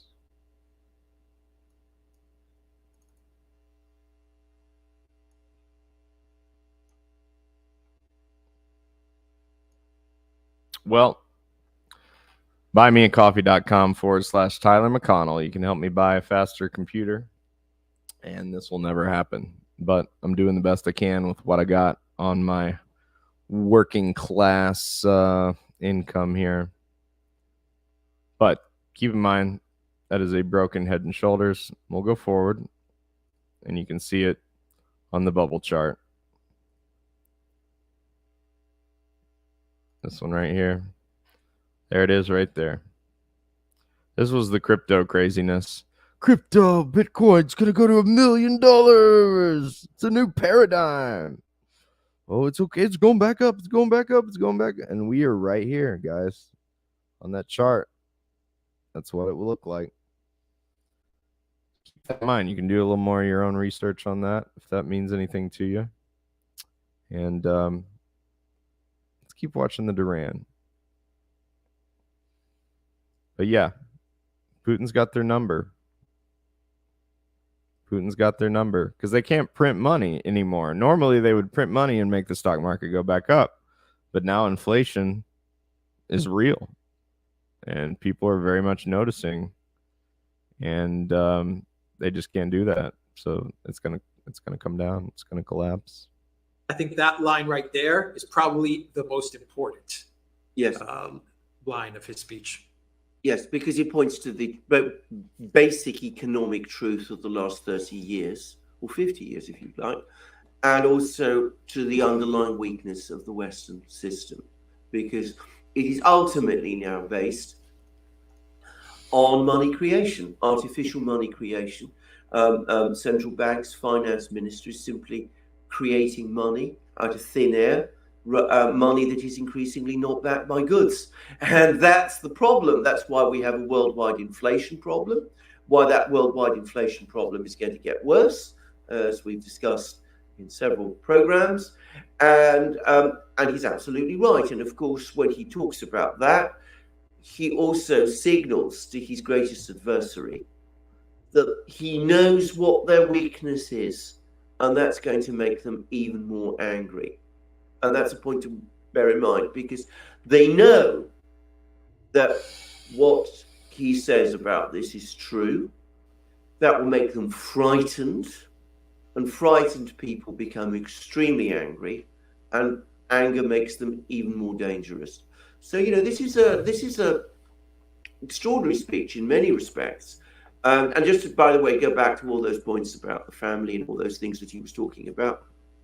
Obviously, that appeals massively to opinion around the world outside the West. Mm-hmm. But it's also clear, I think, that he was making a pitch to conservative opinion in Europe. I mean, he hasn't completely... And in America. And I mean, when he talks about attacks on European energy infrastructure, sabotage of energy infrastructure, all of these attempts to change people's social behavior in this kind of way. I mean, it appeals to... He's making a pitch to conservative opinion, first and foremost in Europe, but also, I suspect, ultimately to some extent in the United States too. So it's an extraordinary speech, but it's also a very dangerous speech, or rather not a dangerous speech as such, but a speech that tells us that we are entering into very dangerous times, because this is essentially a call to battle. It's a call to battle against the West. It says Russia is doing its bit. It's also inviting others, in effect, to join that battle too. And they will, because that battle is now joined. I mean, all the pretenses, all the point about partners, all these attempts to get on. I mean, people are afraid to say it. I think people will join that battle in the United States. This government doesn't have our interests at heart. They want to kill us just as much as they want to kill the Russians. Absolutely. I mean, at a certain point, especially in Europe this winter, you would hope the will to survive would kick in at some point. You'd be like, where's that Capitol building again? Get a map.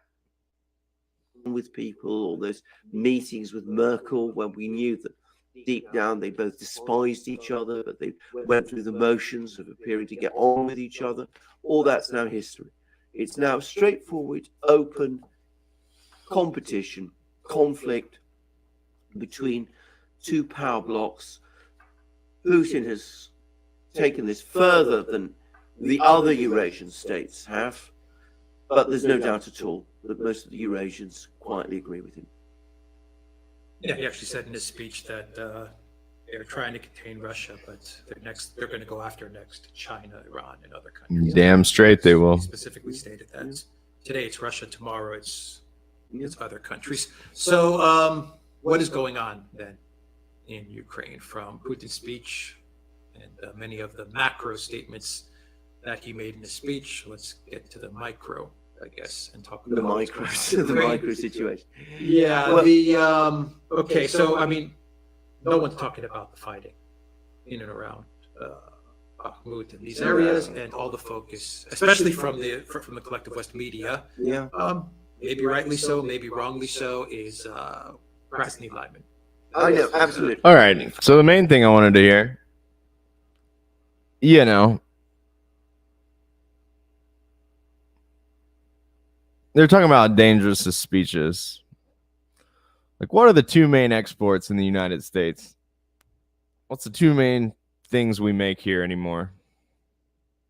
If I remember correctly, it's military weapons. We export a lot of those. And we export pharmaceutical drugs. Think about the last, 3 years. What are the two biggest things going on in the news? Do they have anything to do with those two things? What do you think?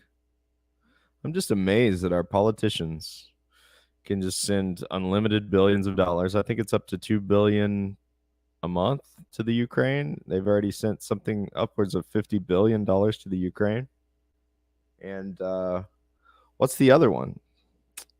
There's a big unnamed illness going around with a certain cure that is not approved, not susceptible to lawsuits at all, and benefits certain companies that trade in that exact same stock index that I showed you a second ago. Fascist much? That's the classic Mussolini definition. When the state is used to back corporate profits, it's definitely being done in the pharmaceutical industry, and it's definitely being done in the Ukraine. But something I'm still trying to figure out. I learn all this stuff. One of my main questions, though, is how do we stop it? And the only way that I've found that makes any sense is to organize a party of new type, if you will, a parallel. It's got to be countrywide, and this is where the FBI and the CIA have a lot of fun. They like to nip these movements in the bud before they get started. Old Martin Luther King, old Malcolm X, old Fred Hampton. But what are the two countries that are standing up to the military-industrial complex and the you call it the pharmaceutical industrial complex? It's the two former communist countries. If you know the history of the Communist Party in the USA, that's the only reason FDR did anything. So doesn't it make sense that that's what we're going to need in the future as things fall apart? Hashtag MAGA communism. All right. So I haven't ate dinner all night, and I'm going to stream.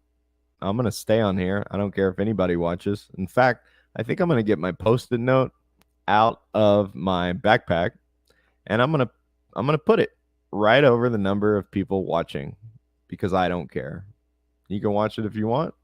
I'm glad you do. It means a lot to me.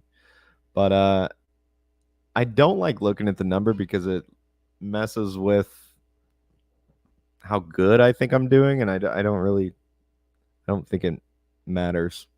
Because I'm just gonna keep going, and I got a couple more videos I want to watch. So, let's figure out. I know it won't get to the part that I want to watch.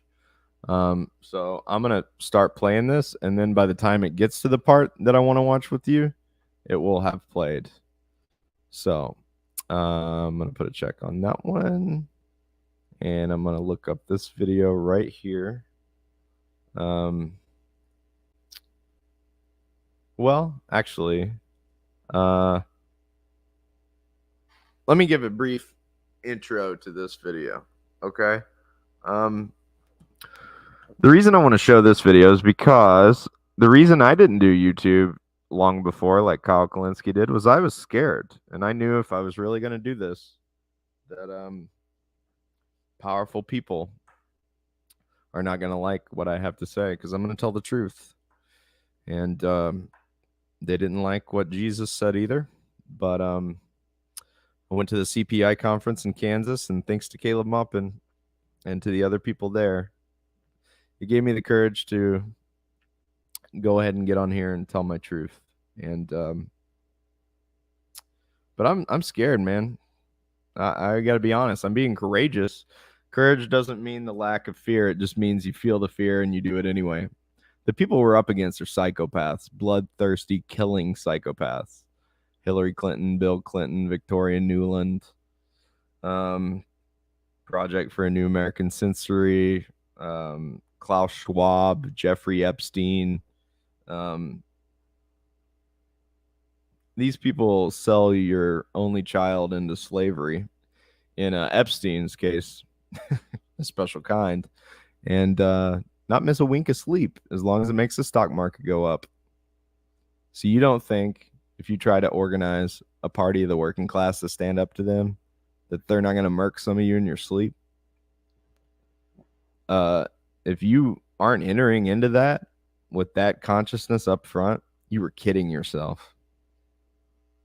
You're kidding yourself. Kyle Kalinske isn't worried about that for obvious reasons. But the rest of us, we're up against evil. We're living in the country being ruled by evil, the empire of lies, right? They'll delete you off the internet. They'll get rid of you any way they can. You know? If I ever have tax problems, you'll know that's what it was. If I ever commit suicide, I love life. I'm going to stick around here as long as I can. That was never me. Okay? We're up against pure evil. And what do? Do you live in fear? Do you get a nice cottage in the woods and not fight it? That's what most people do. Most people, you talk to them about it and they're like, I just don't, I don't want to do that. I don't. To me, you gotta do it, or else you're living in bad faith. If you think they're truly evil, why are you letting them do what they do? Especially now I got kids. So let's pull it up here because this was the day the pipeline was bombed. Good morning. And Coach here, Grandpa Gonzalo, is going to talk about it, about who we're up against. And I'm rededicating my life to keto tomorrow. Gonna finally get down to my revolutionary fighting high school weight. And I'm gonna eat some pizza, sausage, pepperoni with pineapple from Casey's, which, if you've ever been in the American Midwest, is a godsend of an institution. Casey's Pizza. So I'm gonna get some. I'm gonna get me some peach tea, Lipton's. I'm gonna eat that. We're gonna watch my man here, Gonzalo. So here we go. You can watch it while I'm getting my food. How's Europe doing? Not so well today, I see. I woke up this morning to hear about how Nord Stream 2, the pipeline, that goes from Russia to Germany through the Baltic. Well, I heard that Nord Stream 2, the gas flow, or the flow, because there is no gas going through it, but the pressure thing, well, basically somebody sabotaged it. Yeah, and then within like just a few hours after that, Nord Stream 1 also got sabotaged.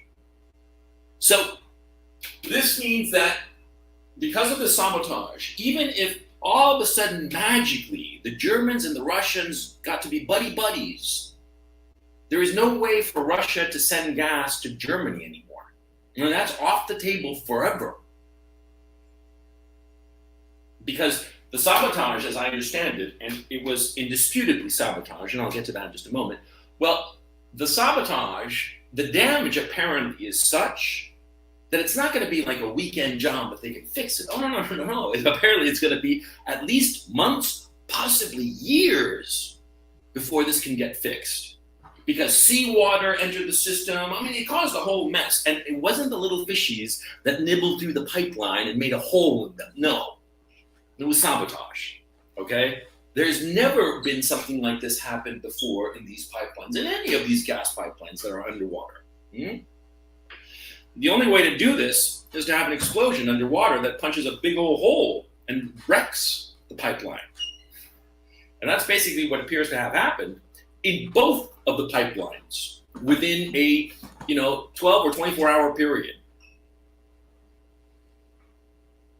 So, we have a murder mystery.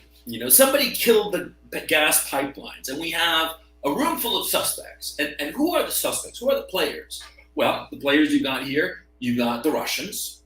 Of course, they're evil Russians. You got the Germans, the victims. But maybe they did it, maybe murder of Roger Ackroyd, something like that kind of thing, right? You got the Ukrainians, and you got the Americans. Now, the Russians. Would they blow up the pipeline? Why would they? They don't need to. Because, as I understand it, these pipelines are so deep that you need submarines to actually be able to do this job of sabotage. You can't do it with divers. It's too deep, as I understand it. I could be wrong, but let's assume that that's the case, okay? So you need a submarine to be able to do this damage, so why would the Russians do it? Because, the Russians... they're the ones supplying the gas.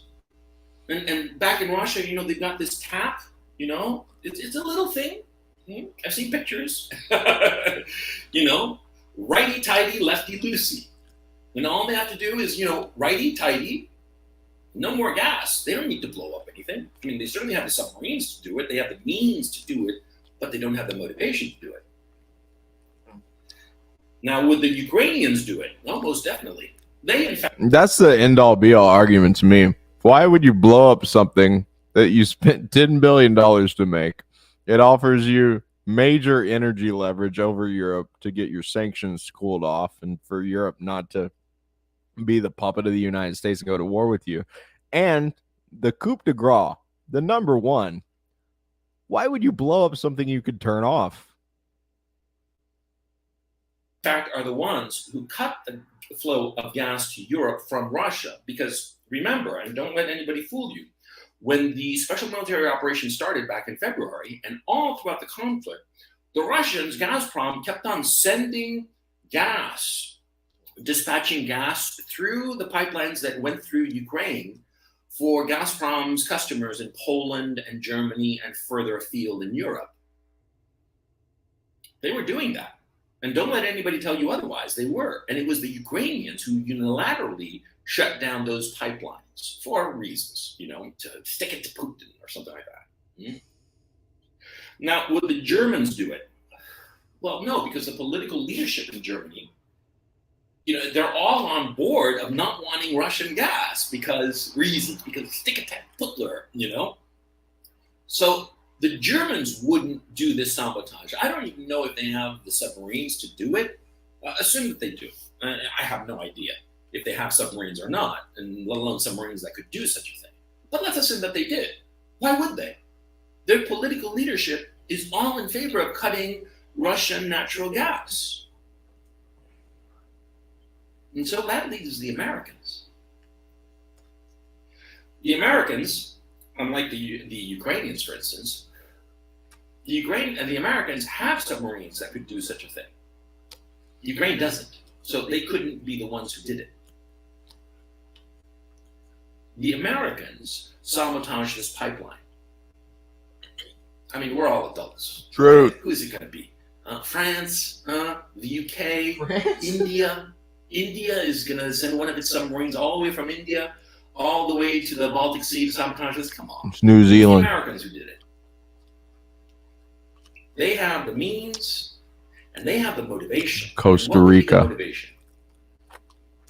Well, if there's no Nord Stream 1 or 2, there is simply no way for gas, Russian gas, to flow to Europe for the foreseeable future. And that, of course, means that there is no way for Germany and Europe to make an agreement with Russia. Now, of course, this is incredibly stupid. Because, the Europeans, they're not fools, or they're not total fools at least. They're going to realize that the Americans did it. Everybody's going to realize this. It's obvious.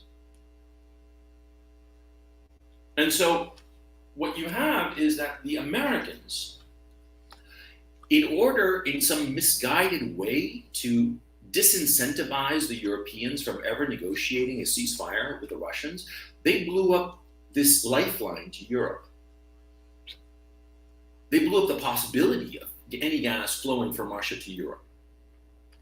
There's a famous story that Cortez, when he arrived in the New World, he burned his ships to motivate his men. You think that that's crazy, but desperation is a powerful motivator. And that's why Cortez did it.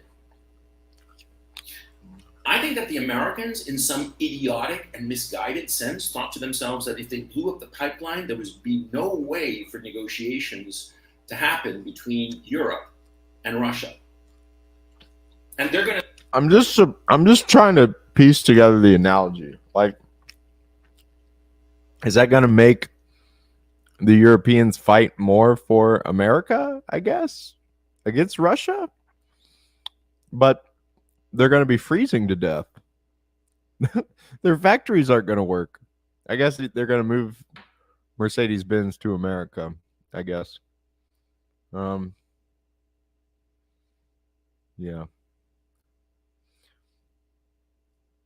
Used all of their social media allies and minions and whatnot to convince the world that the Russians did it. The Russians have no motivation to do this. None whatsoever. They have no need because, like I said, righty-tighty, lefty-loosey.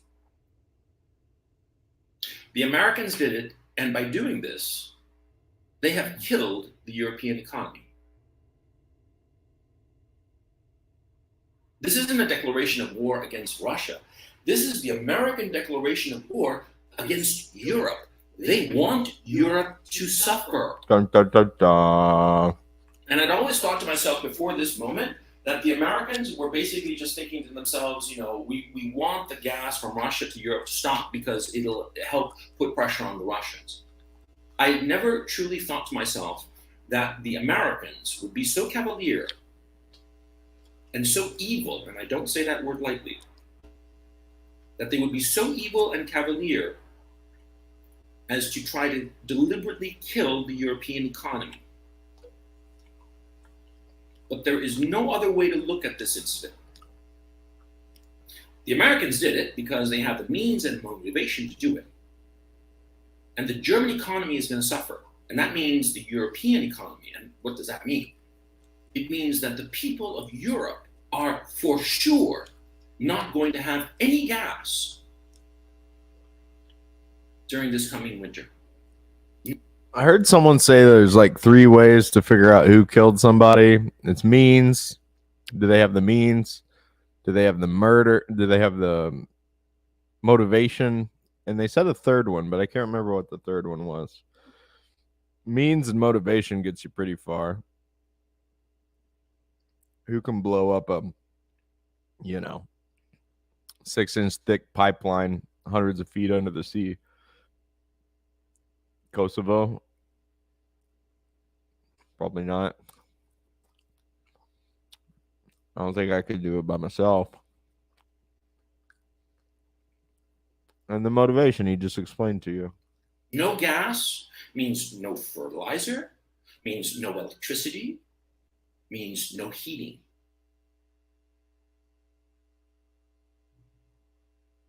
And no fertilizer, of course, means no food.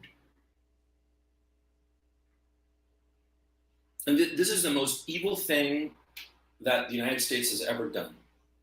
I mean, they are trying to deliberately kill an entire continent, the European continent. They are deliberately trying to do this. There is no other way to look at this. There is no other way to, there's no other conclusion. It's Satanism. I mean, at least Hiroshima and Nagasaki are in your face. In your face Satanism. This one they do, and then they act like, no, I don't know who did it. But have a nice winter, Europe. Thanks for being so nice to us all those years. It's not merely that they were trying to twist the arm of the Europeans to ensure that they stayed on board. Well, it's not that they wanted to keep the Europeans from making some kind of arrangement with the Russians. No, they are trying to kill the Europeans. This is a declaration of war of the United States against the European people. And the EU, the European government, and the German government for that matter, they're all these minions, these little puppets of the Americans. And what was going on with the Meloni election, in Italy, where all of a sudden you have a right-wing government that comes into power. And, Berlusconi is in the mix, and Berlusconi has very good relationships with Vladimir Putin. Mm-hmm. There's no question that the Italians, they're going to figure out a way to work with the Russians to solve their own energy problems.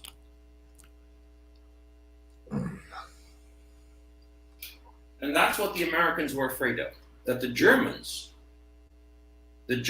would have a change of government or something like this, and they would reestablish ties with Russia, and the gas would flow once again, and so the German people would have heating, would have electricity, would have food. And so in their panic, they did this. That's what happened. It's clear as day. I mean, just look at the board. Look at the chessboard. I used to think that it was like a conspiracy theory to think that the Americans wanted to keep the Germans in particular down. There's always been the saying that NATO was created to, scare the Russians, exalt the Americans, and keep the Germans down. I never really thought that. I never really believed it in my bones. Now I do. And now I realize that the Americans will stop at nothing to destroy all of their allies. Because what's really happening is that the Americans, the global American empire is collapsing, and they are lashing out in all directions.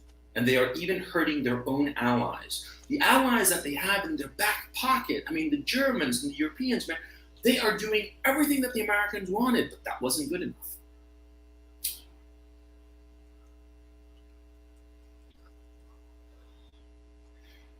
If I'm a European, I don't care about Putler anymore. The Russians, who cares about them, man? They're not important. The real enemy for the Europeans are the Americans. Mm-hmm. The Americans want to destroy their continent. Mm-hmm. And you, American citizens, there isn't a fucking thing you can do about it. Your leadership isn't going to listen to anything that you fucking say. You're a fucking fascist, for crying out loud. Now, this is the part that made me play this video.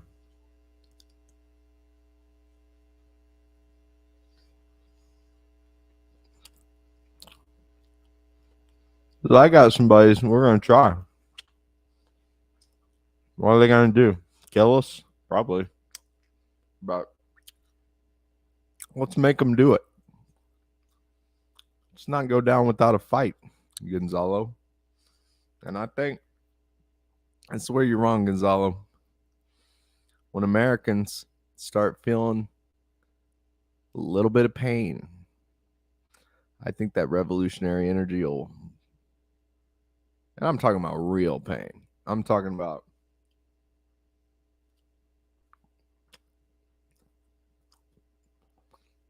no heat.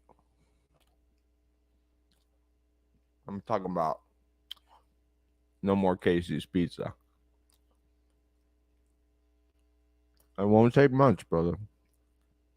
And then they'll be looking for people to guide them. Dare I say, they might start to question the biggest American conspiracy theory of all, that communism is actually good.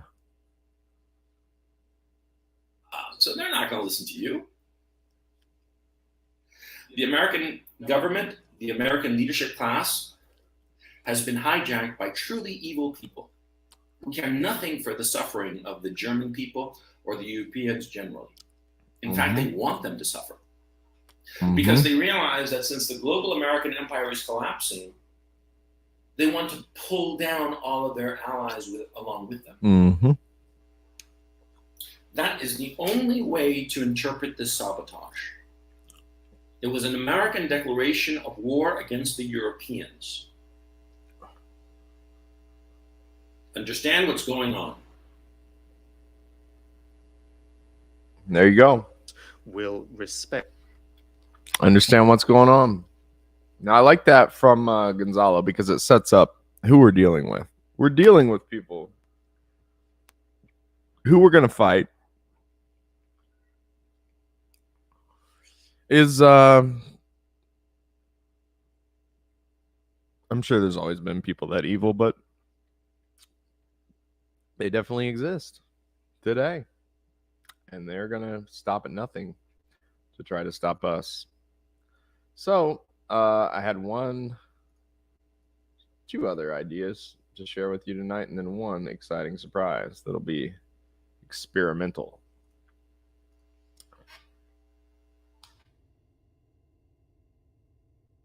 Jimmy, welcome. It's great to be here. Thanks for having me again. Hey, if this is the mother of all talk shows, is there a father of all talk shows? You could be the father of all talk shows, Jimmy. I'd be delighted to be twinned with you into eternity. Jimmy, let's take a look at the latest tragic comedy. It's only 20 seconds. Bear with me. Let's look at Joe Biden's latest outing. Fellow ENFP, Mr. Galloway. I saw he was on that page, and I didn't know Galloway.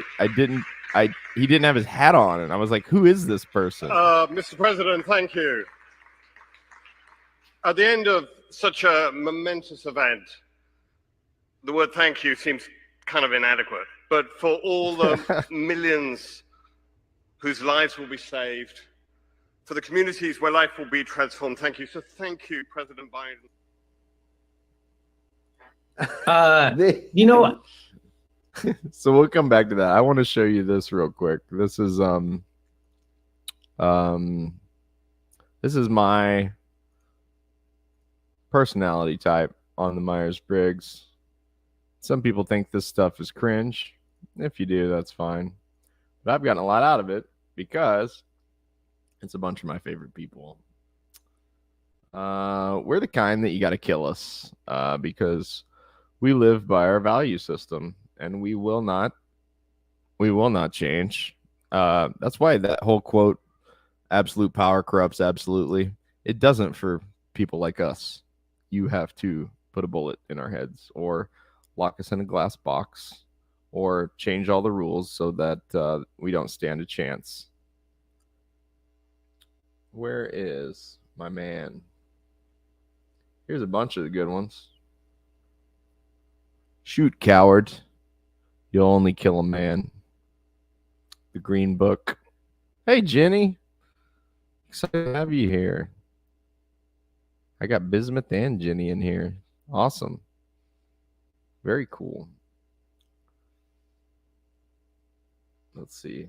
Here's my favorite comedian. Him and Bill Hicks. Bill Hicks is ENTP. There's an interesting comparison on the two here. You can read it. The The speech reaction, yeah, that was back in the stream. I read through the whole thing at the beginning. Robin Williams is the reason I became a teacher. I loved him. I think it was in Good Will Hunting. He's like, come back next week and we'll talk about how Freud did enough cocaine to kill a small horse. I love Joseph Gordon-Levitt. I will find you, George Galloway. Maybe I gotta sign in here. Ah, it works. Yep, George is in one of the hiddens. Let's find you, George.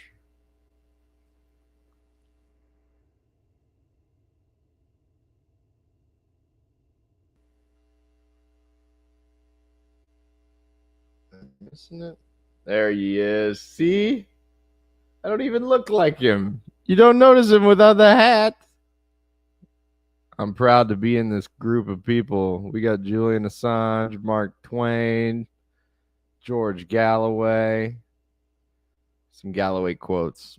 If I am against something, I must act against it using all my powers of persuasion and any platform at my disposal.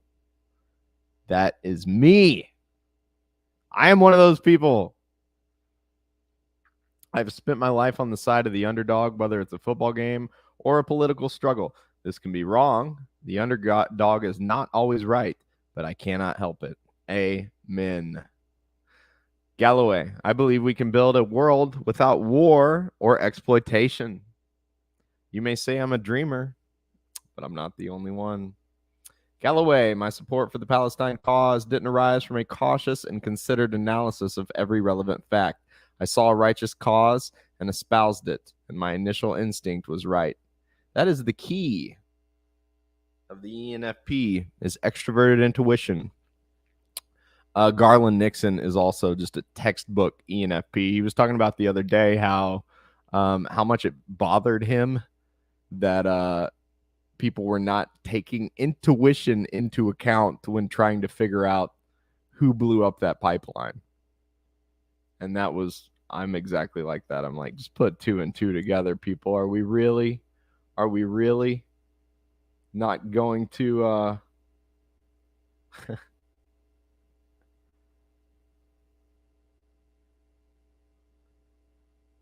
love that tremble. If you tremble with indignation at every injustice, and you're a comrade of mine.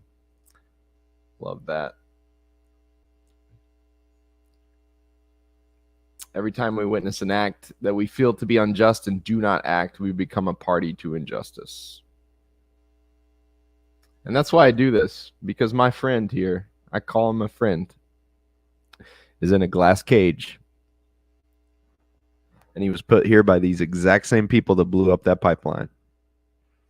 And if I cannot be too scared to get on here and tell the truth. You got to stay based. For Julian. Stay based for Julian. Okay? So let's go back to George here. I got to get better at my my StreamYard skills. Eventually, I'm going to step it up to Streamlabs or whatever the other ones are. But for right now, no excuses, just content, baby. You notice how he walks with his hands? The word thank you seems strangely inadequate, said the chairman. Jimmy, over to you. Well, do you notice how he walks with his hands out like that? Like he has his hands kind of like in front of him. And I'm told that that's how people who are demented walk. So we know that Joe Biden is demented.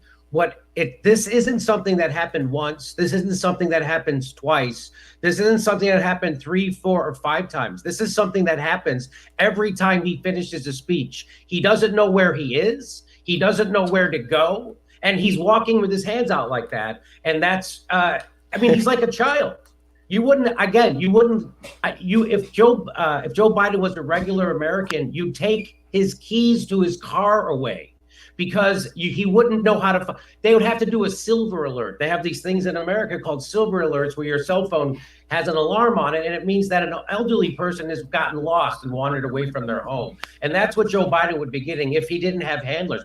But why? This goes to show how bad are his handlers. They know this happens to him all the time, and they still don't have a plan for it. They don't have a regular that an assistant or an aide would come up and walk him off stage and show him where to go. They don't do it. This is elder abuse. And, I do a joke in my act about Joe Biden was supposed to be here tonight, except he got stuck in a couch. He really does get stuck in couches. That's what that is the equivalent of. And I don't understand why his staff hasn't come up with a plan on how to get him off of a stage. That's the basics he can't do. He can't get off of a stage. Anyway. Why put him on a stage? Now, look, Jimmy, in my religion, it's a sin to mock the afflicted. But this man is afflicting the rest of the world. So yes. It would be a sin not to highlight his inadequacy. So I'm not making fun of Joe Biden's dementia.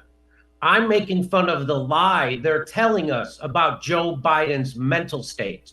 That's why you can make fun of Joe Biden. That's why you can make fun of this situation. We're not laughing at a demented person. We're laughing at the most powerful organization in the world lying to us right on camera. That's what this is. This is a lie. This is a lie equivalent to WMDs. This is the equivalent to the lie that led us into Libya. This is equivalent to the lie that led us into Syria. This is equivalent to the lie that has us committing a genocide in Yemen. This is equivalent to the lie that has us in bed with terrorists in Ethiopia. This is bigger than any lie Trump ever told. The lie that Joe Biden is not demented is a serious lie with serious consequences. And I tweeted out that video on my Twitter feed, and I asked people, who do you think is actually running the country? Because it's not this guy. He can't even get himself off a stage. I wouldn't ask that guy directions to the freeway. Are you kidding me? This guy's running the world. So who is making the decisions? It's certainly not Kamala Harris. Who's making the decisions on Ukraine? Who is making the decisions that have ramped up our inflation here to a 40-year high? And he goes on television nightly. Whenever he gives an interview, they have to immediately walk back everything he said. He did a 60 Minutes interview this week, and immediately he said, yeah, we would go to war to defend Taiwan, and then they had to immediately walk it back. Everything this guy says, they have to immediately walk back. The pandemic is over, but we have to walk that back. Everything he says, he's not the president. I mean, he is technically and legally the president, but we all know that he's not running the country. So I want to know who really is. I wish someone would ask his press secretary, who is a great liar. She's better than Trump's liars. And I wish that they would ask her who's really running the country. I have the same question. Who is really running the country? I mean, there's a bunch of us in here that we watch this stuff all the time. We think about this stuff all the time. I mean, it's a group. Obviously, whoever blew up that pipeline is running the country. Who is that? I always said if Joe Biden got elected, the CIA would be in charge of the country. Did my intuition know something? I don't know for sure, but my guess. Well, there's this bag, isn't there? They call it the football, which literally has the nuclear triggers in it. It cannot possibly be at the bottom of his bed, Jimmy, because anything could happen. He could fall over it. He could confuse it with the remote control for the television. The fact that the idea that Joe Biden has, so that was what we were supposed to be afraid of under Trump, George. Remember that? We were supposed to be afraid that Donald Trump, this madman, has his finger on the nuclear button. And now here we are, a guy who's visibly demented. They're lying about it, and he has his finger on the nuclear button as he's saber rattling with two nuclear powers, Russia and China. And I don't know why people in America or people in Europe are letting this happen. I don't understand what they get. I mean, I get that this is all about economics and the United States selling more liquefied natural gas to Europe. So if there's going to be a war, it's going to be about natural resources. So that's what this is at. But I don't really get what's in it for Germany, for the citizens. I get what it's in it for the oligarchs, but I don't get it what's in it for the citizens. And I don't understand why they're putting up with it. Like, what's going to happen in Germany this winter with their energy costs? These are dire circumstances right now.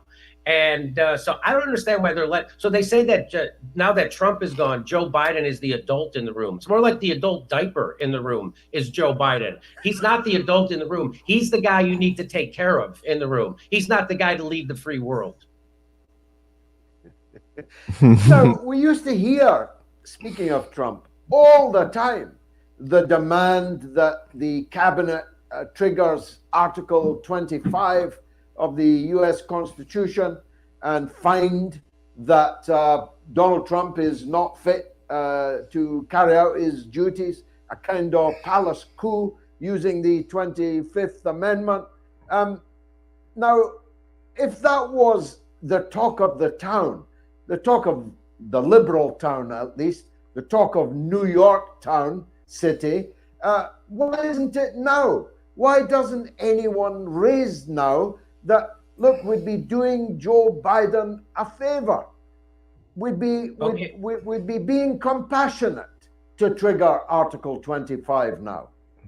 So the reason why that they were talking about doing that to Donald Trump and they're not talking about doing that to Joe Biden is because Joe Biden does the bidding of the establishment lock, stock, and barrel. So they don't care who the president is, how demented he is, how anything he is, as long as he's doing what they say. And he's doing exactly what they say. He's not giving people a living wage. He's not giving people health care. And he's starting to, he's saber rattling with 2 nuclear powers. And he's doing all the war stuff that they want him to do.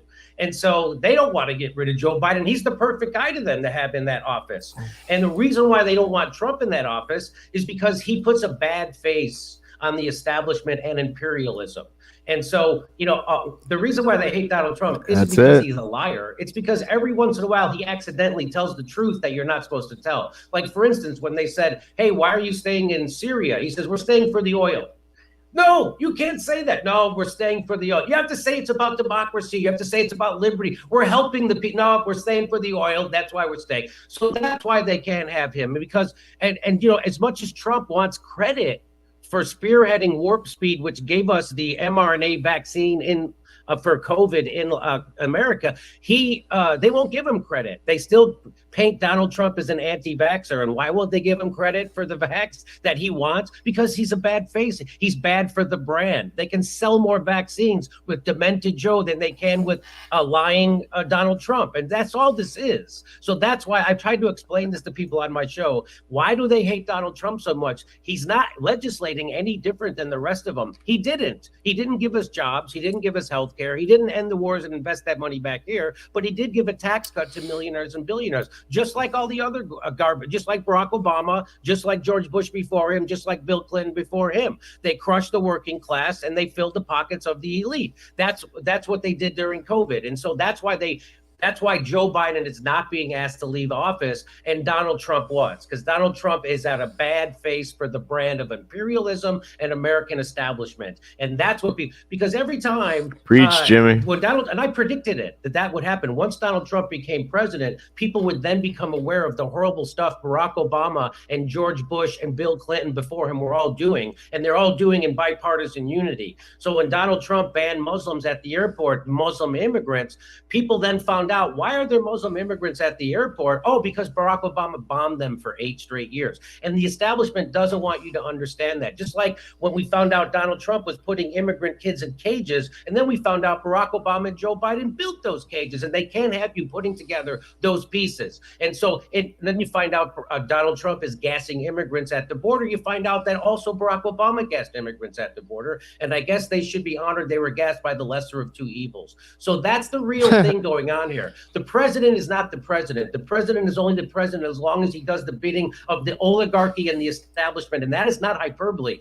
Barack Obama, who everybody thought was a lefty socialist, got more money from Wall Street than his Republican opponent. His entire cabinet came from Wall Street. WikiLeaks revealed that, which is why they want to kill him, because he tells the truth about people like Joe Biden and Barack Obama. So that's exactly what's going on. That's why Joe Biden is allowed to be president, even though he can't even get himself off of a stage.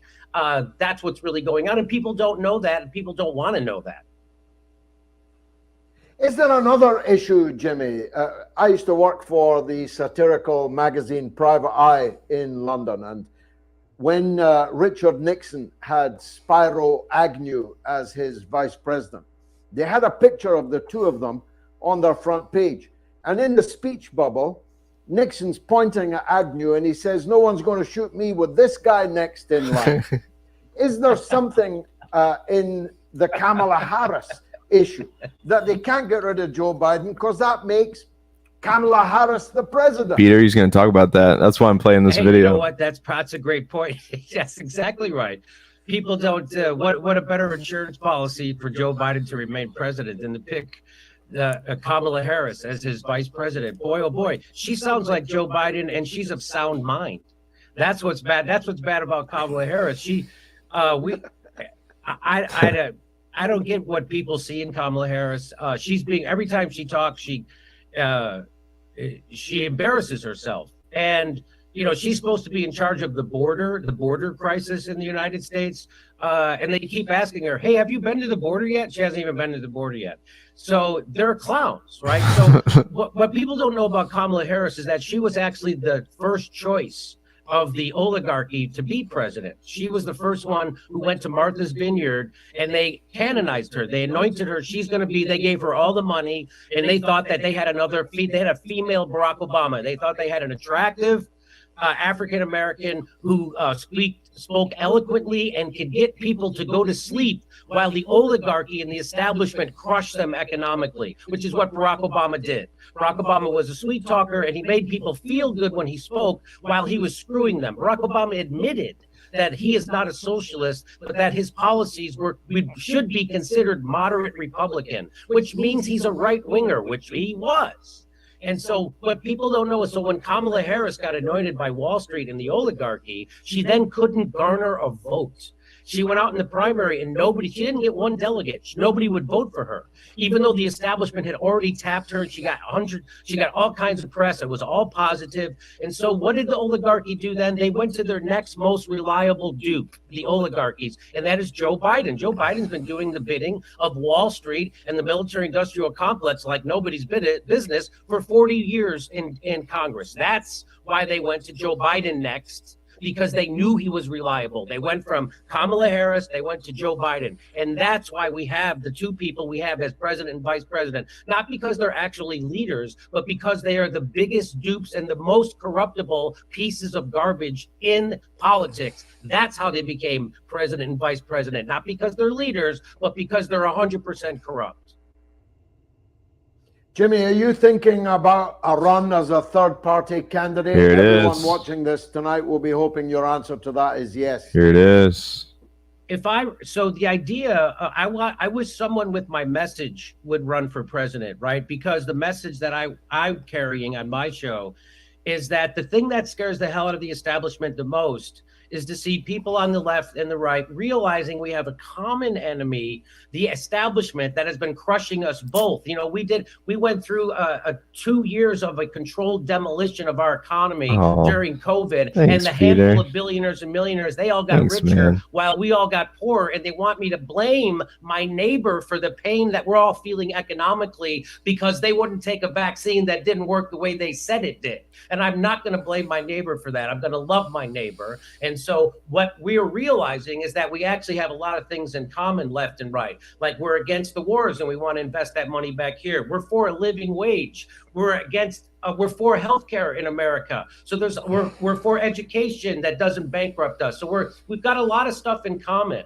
And what they don't want us to realize that, which is why they have to call half the country fascists now. They have to say the enemy is now within, which is what every dictator does. Every fascist dictator does. And that's what Joe Biden has done. That's what the Democratic Party does. But the Democratic Party is the establishment. So the Republican Party is not different than the Democratic Party. They answer to the same people. Trump was an outsider in that. And they're trying to make him seem like he's some kind of special kind of crazy, when all he is was he wasn't as easily controlled as every other politician, because he didn't come up, he doesn't own the favors, and they didn't own him, which is why they had to do 4 years of Russiagate. And now they're still doing FBI raids of his house because they know they're so corrupt. The Democrats and Republicans aren't going to give you any legislation that actually helps your life in a material way. So they have to do all this stuff like we're fighting fascism, like Trump's some kind of a fascist, instead of what he is, which is a game show host.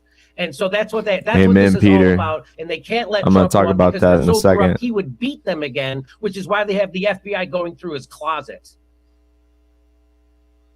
Yeah. Is that a maybe?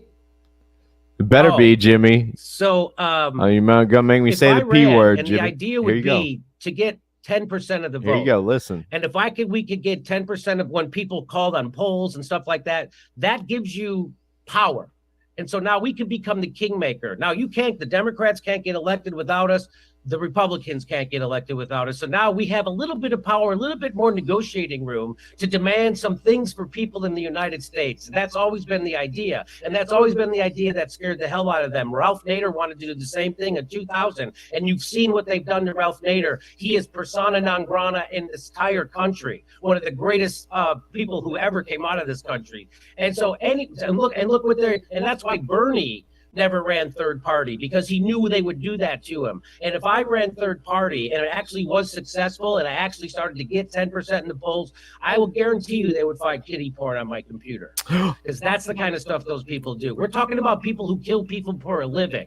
There you go. Now, when I heard this, I said, man, I got to talk about that one. I got to talk about that one. Somebody gets it. Somebody knows. What will happen? Will it be real? Nope. Was it real for Julian Assange? Nope. Was it a big deal with Caleb Maupin? Nope. If what happens with Caleb Maupin, if you won't stand behind him, are you going to stand behind Jimmy Dore when this happens? There's no way in hell. And if you won't stand behind Caleb Maupin, and you won't stand behind Jimmy Dore, and you won't stand behind Julian Assange, I don't want anything to do with you, because you will stab me in the back when it really matters. When it really matters. Absolutely. You think Lenin and Stalin were stabbing each other in the back when they were getting shuffled in and out of like trains from Germany and working camps in Siberia, and maybe making a little extra cha-ching out of the bank? No. They had solidarity. They're real comrades. That's why that word just leaves a bad taste in my mouth, because people say it, but I don't think they really mean it. People said it at our CPI Kansas meeting, and then a month later, they wrote a Medium article and stabbed the dude whose entire reason we were there in the first place in the back. And I'm glad they did it early. Before it's a Fred Hampton type situation, because they'd do it then too. You guarantee it, they would. So get them out up front is what I think. Let's let Jimmy finish this, and then I'm going to tell you why you should run anyway, Jimmy. What do you think they're doing in Yemen? They're committing a genocide for money. What do you think we did in Libya? Committing a genocide for money, turning that place into a slave trade. What do you think we did in Iraq? We killed 1 million people for money. What do you think we're doing in Ukraine? We're using those people as cannon fodder for money. And if you don't think they would do the same thing to somebody like me if I actually could threaten the establishment, they would. The first thing they do is they take down my channel. That's the first thing they do. And then they plant kitty. If I didn't go away, they'd plant kitty porn on my computer. That's what they would do. Yeah, if you're a real threat. But, they didn't let Lenin publish his stuff in Russia either. He found a way around it. You can't live in fear of these people. You can't. George don't. George Carlin's your hero, Jimmy. He's an ENFP. You fight these people because that's what gives life meaning. You don't cower in fear and think of all you got to lose. Your 1 million subscriber YouTube show, your comfy garage. No, you got to fight for something bigger than you, man. You got to put it all on the line. Jill Stein was the Green Party candidate in 2012. She showed up. They wouldn't let her in the debate. They won't even let the people hear you if you're a third party in the United States. They wouldn't let her in the debate. She showed up to the debate. They handcuffed her in the basement for 8 hours. That's what they did to a doctor who was running as a Green Party candidate. And she showed. Let me tell you the moment I decided I was going to vote for Jill Stein in 2016. I can't remember exactly what she said, but they asked her, do you not support the feminist movement? Why are you taking votes away from Hillary Clinton, who could be the first woman president? And Jill Stein goes, real feminists don't bomb other people's kids. And I go, you got my vote, Jill. Way to go. Showed up to a debate. They handcuffed her in the basement for 8 hours. Why? Because the truth is a threat. And so I don't think Jimmy I'm Dore.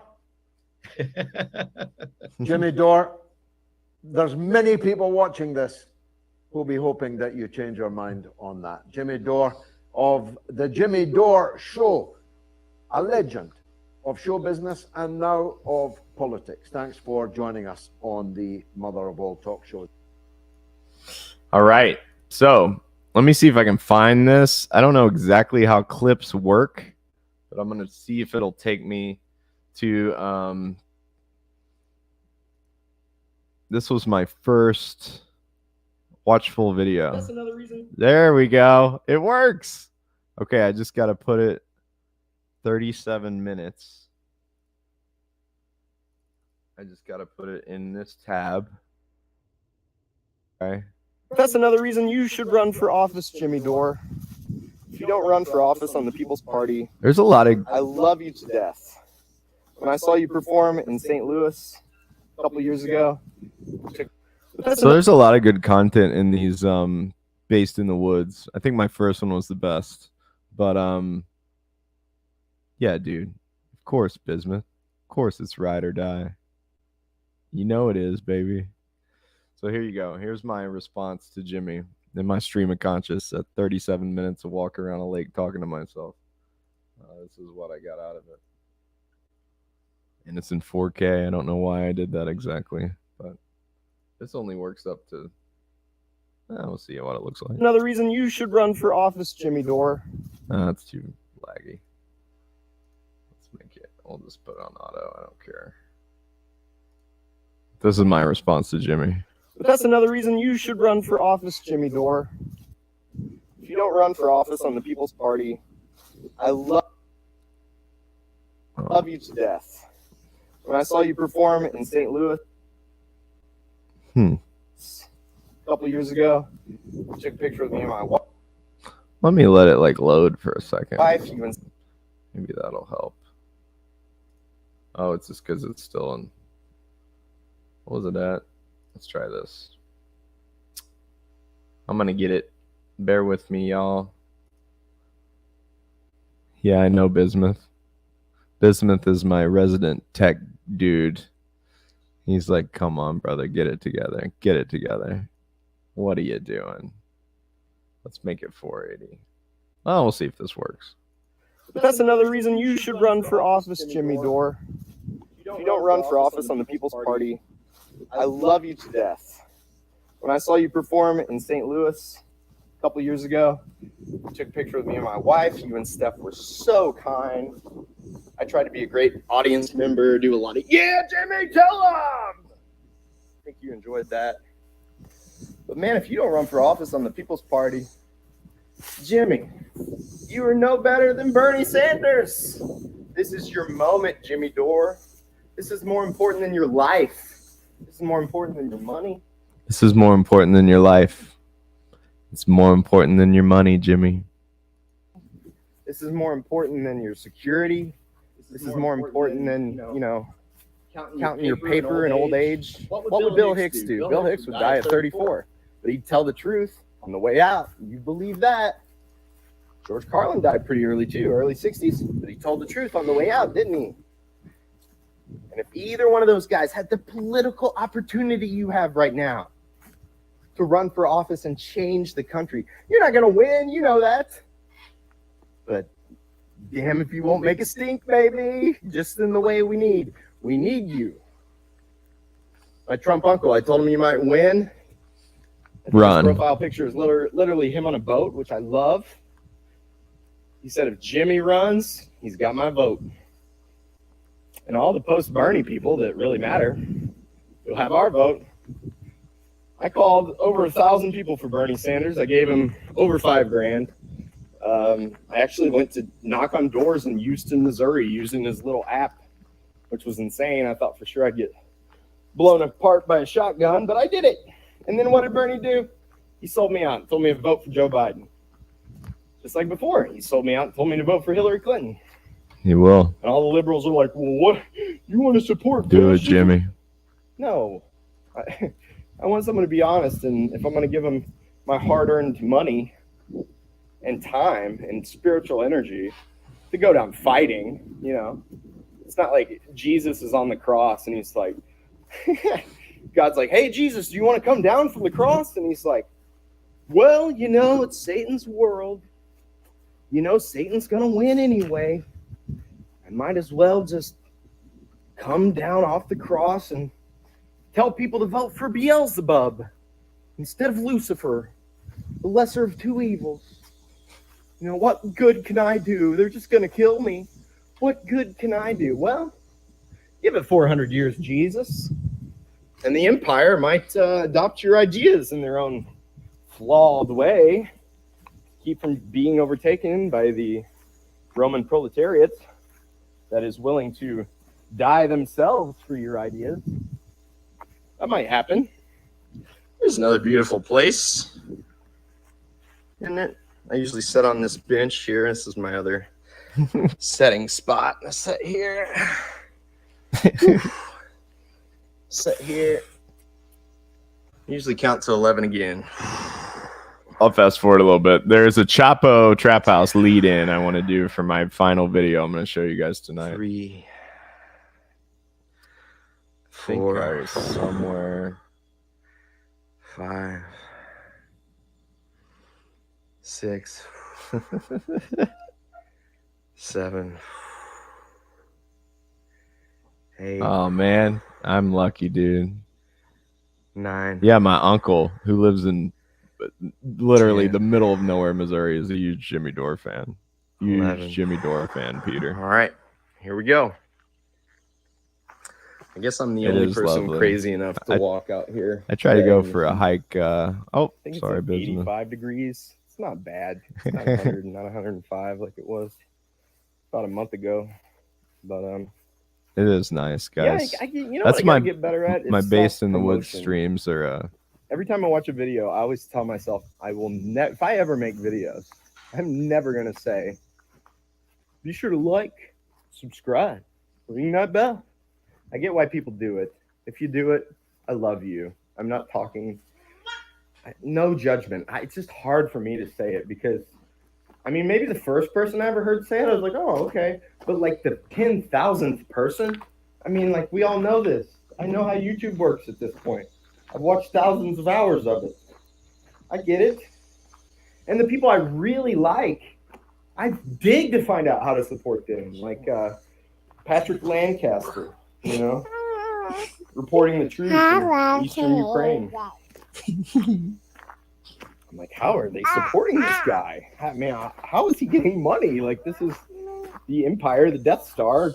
We got a cuteness invasion, guys. And Sophie's got all her clothes on. She got some face paint tonight. I'm not exploiting my children on YouTube. She literally wandered in the room and she likes these videos. You want to say hi to him? Hi. Oh. Hi. Squee. My bug. She got face paint. We went to the fall festival today, huh? Your father.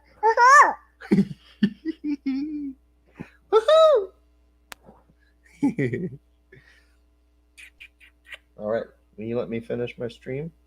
You want to sit here? You want to sit on my lap? Okay. All right. They like you, Bug. That's my squee. Look at them. They're talking about you. They like you. Everybody likes you. Sophie's 2. She's 2. She's 2. All right. Watch Daddy talk, okay? All right. Let me put Daddy back on the screen here. Here we go. Cannot like this. It's like some renegade stormtrooper. I think he is a vet. Going into the Death Star and being like, here's what's really going on in the Death Star. Here's Emperor Palpatine's this nightly satanic ritual. I don't think they'd smile. He's still getting money. And I noticed the way he was getting money, they're letting his Patreon stay up. Which I kind of like turned my back. I'm trying, Peter. When I learned. I think they shut I down know the, it so much that it's almost hard Vagabonds, to do it, you know. Patreon. I think they also went after Whitney Webb's. It was in the COVID fascism period. But I just kind of like lost faith in them. And I was a big Chapo fan back in the day, back in my liberal progressive days. Now I kind of think why aren't you forming the CPI, Chapo? Why are you supporting the CIA-funded Democratic Socialists of America? It was just kind of like, I don't know, it weirded me out. Maybe their money's real, I don't know, but kind of seems astroturf. Nothing. Out of everybody, I think, let me rate Chapo in my favorite. I've listened to thousands of hours of Chapo. Forgive me, Haas. Forgive me, Infrared. Forgive me. Force the Vote turned me off when they made fun of Jimmy Dore during Force the Vote. And Jimmy on his channel heard they made fun of him, and he was like, man, it's really disappointing. Why would they? I like those guys. I thought they were funny. And they threw him under the bus. The sneering Brooklyn hipster. What do you think that's going to do? What do you think voting Nancy Pelosi out's going to do? What do you think keeping her in's going to do? Good things? So that's when I got off board. I tweeted some stuff at Matt Chrisman, and he never responded to it. I wouldn't either, but it just clicked with me. Like, you guys aren't doing anything. You know, people made fun of Caleb and the CPI. You know, I made the video. State Department bumped me up in the file. So I think it got 1.4 million views. I gave it to Ryan. I let Ryan put it on the Twitter. I don't need credit for it. I'm just kind of telling you for the fullness of the story. But we got 1.4 million views, and Newsweek put it up like just to make fun of us. And it doesn't even bother me anymore. Like, make fun of me. I hope Bosch takes this video and makes fun of me. Look at this hillbilly out in the middle of nowhere. Blah, blah, blah. Oh, good luck with your revolution, hillbilly. Blah, blah, blah. That's fine. Audio's doubled up, Bismuth. I wonder if it's because my microphone's on. Tell me if it sounds okay now. I'm surrounded by people that voted for Donald Trump. The more you do that, the more some like film studio kid does that in like LA, the better it is for me and my politics, because they see that you hate me. That's great. And that's great. I think one of the main things that needs to be done in this country is cleave the Democratic Party and leftism from communism. Like, even Marxism is kind of a morass, or a, what did Lenin call it? Where the anarchists and the Paris Commune went, the swamp. The state will surround you if you don't seize power and protect yourself, you know. I kind of think of the state as like a father. And it's like if someone broke in my house and started shooting my children, you know, at that point, you might want to defend your family. And that's kind of how I see a state. The state defends one class or the other. And ask yourself in America, who is the Democrats and Republicans more on the side of? Microsoft, Amazon, the oil companies, or the school teachers in the rural Midwest, or the kid working at McDonald's, or let's not always say the kid working at McDonald's, the mom working at McDonald's, okay? Or the mom working at the bank, or the dad working in the lead mine, or whatever, driving a truck. Are they on your side? Come on, dude. That's in America. They make you think. The liberalism makes you think that you can never have a government on your side. That is a lie.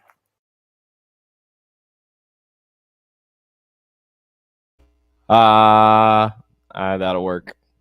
I muted my mic for a second, Bismuth, to see if it would go away. But that's it. So that got the Jimmy clip and the Chapo clip. The last clip I want to show is from Mr. Haas. Mr. Haas. And I listen to so much of you, Haas. I love that guy. Come on now. Let me copy this link. So it was Haas versus Matt Chrisman. Matt Chrisman, I remember it is so hard to do this with the child on my lap, but it's worth it because I love this little baby. Okay, baby. Let's see. That should work. Okay, I use the mouse. That'll work better. Okay. Here we go. Get it. Get it, Jenny.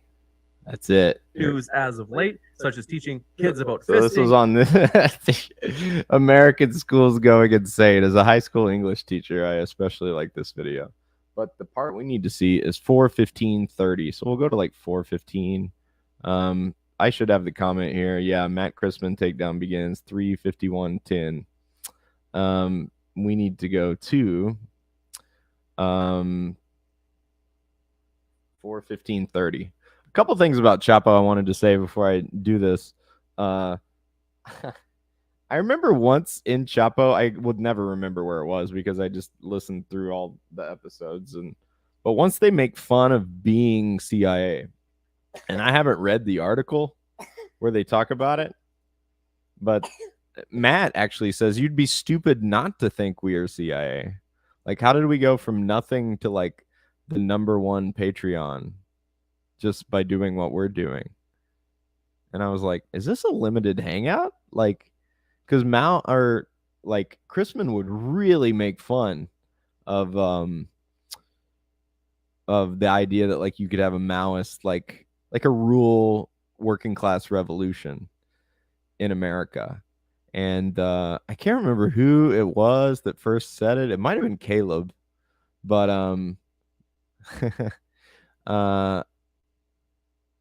Caleb was talking about, or I can't remember where I heard it, but when someone finally put in my mind, like after they pushed for Bernie and Bernie was going away, and it was obvious that Chapo was never going to do anything to organize the working class. I mean, if they had just got their fans to start organizing like Communist Party cells, or even do what Haas is doing, like take over the CPUSA. I mean,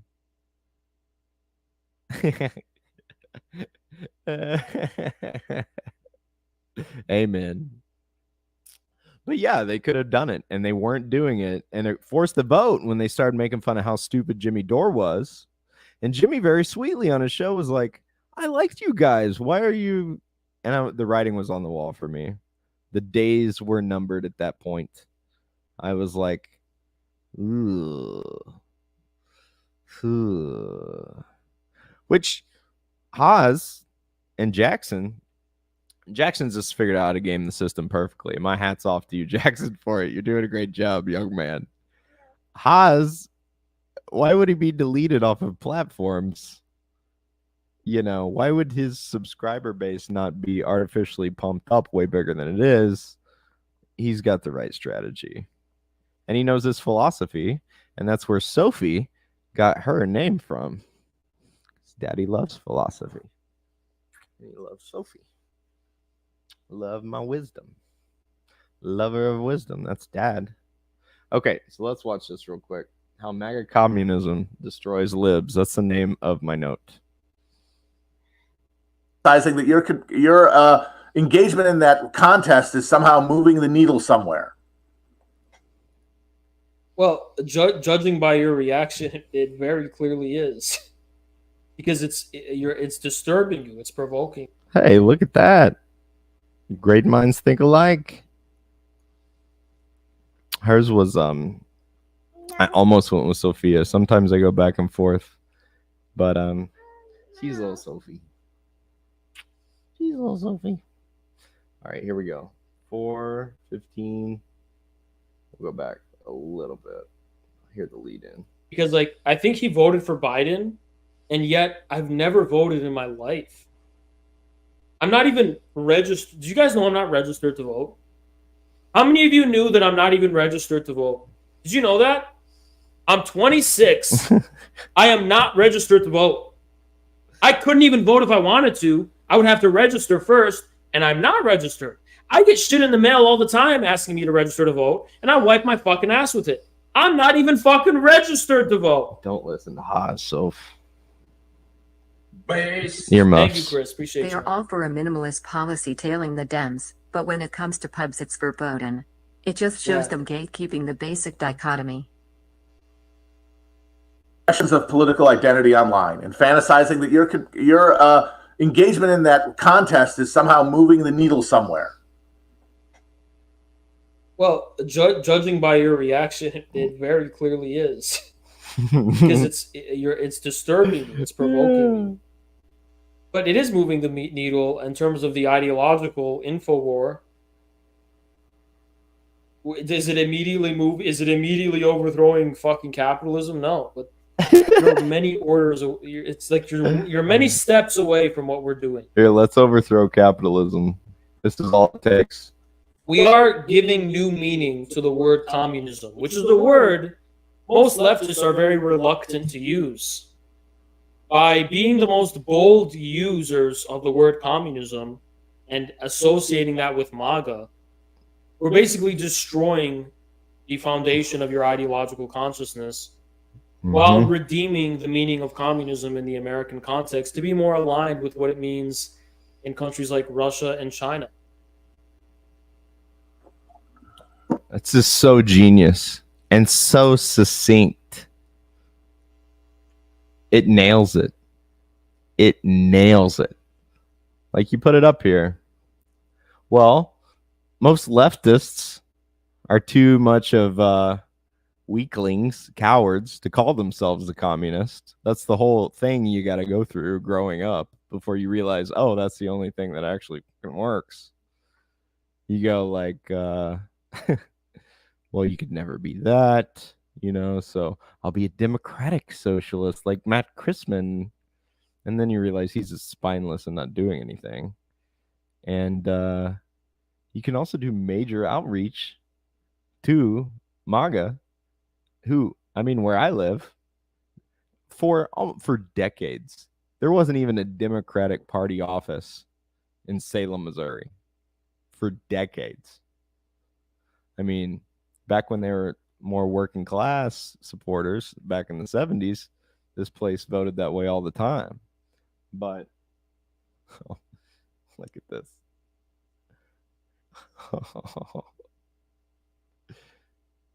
Oh. I'm gonna have to put you to sleep here. Okay. Oh, okay. Hang on a second. We're gonna put her to sleep. I'll be right back.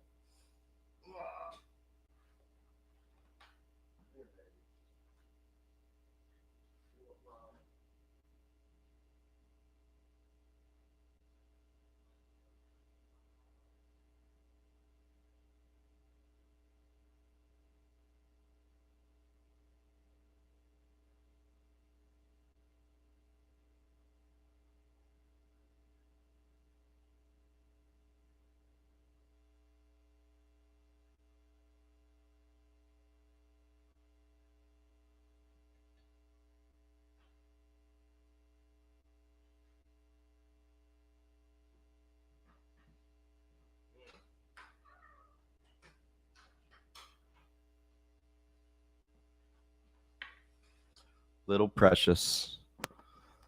Little precious. I like these comments. So yeah, let me put it up here just to think.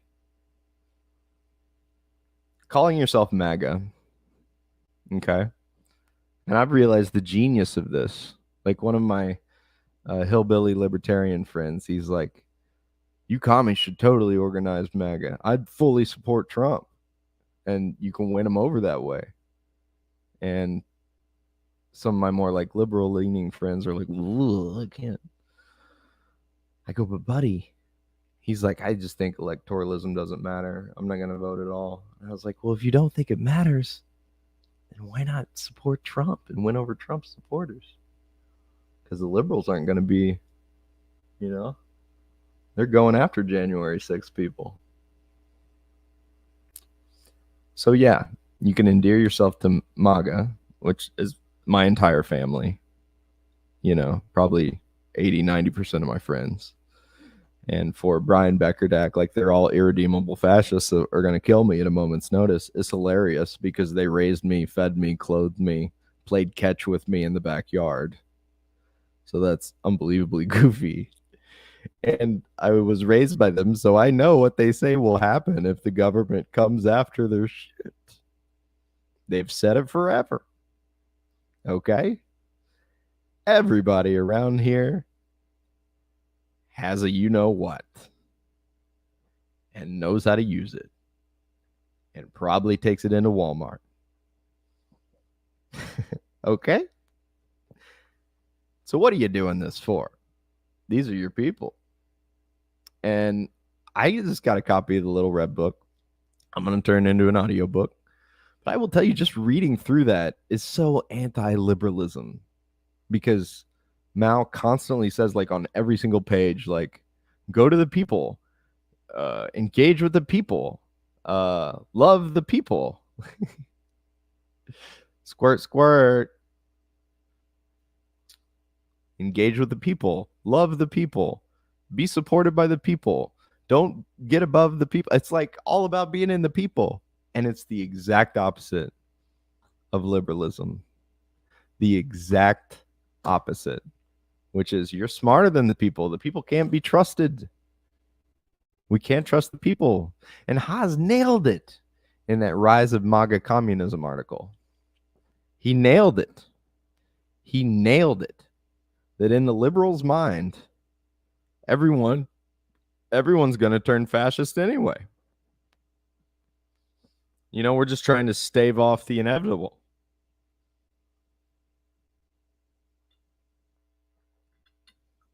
That's right.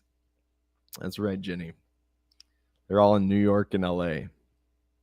Let me tell you, I realized when I went to that conference in Chicago that people worry about getting doxxed or whatever. When I drove back here to where I live, I realized I don't even think a CIA agent would want to come out. I can picture them in the office being like, okay, you need to go keep tabs on McConnell. And they'd be like, you expect me to get a room at the Ranch Motel? Really? I'm not doing it, dude. I'm not doing it, sir. I'm not doing it. Can't we just bug his phone?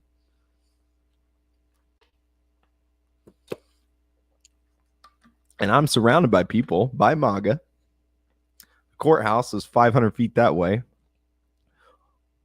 After the 2020 election, in this little tiny town, they had a giant rally with the local congressman, about 200 people out in front of the courthouse, and a dude holding an AR-15 right at the corner of 4th and 19. I went up, gave him a salute, said, I'm glad to see you are using your constitutional rights to stand up for what you believe. I want that guy on my side. I want him on the other side. And I think if you actually talk to him, he will be on your side. Especially if he sees that you're not like them, not like the coastal elites with the broken brains.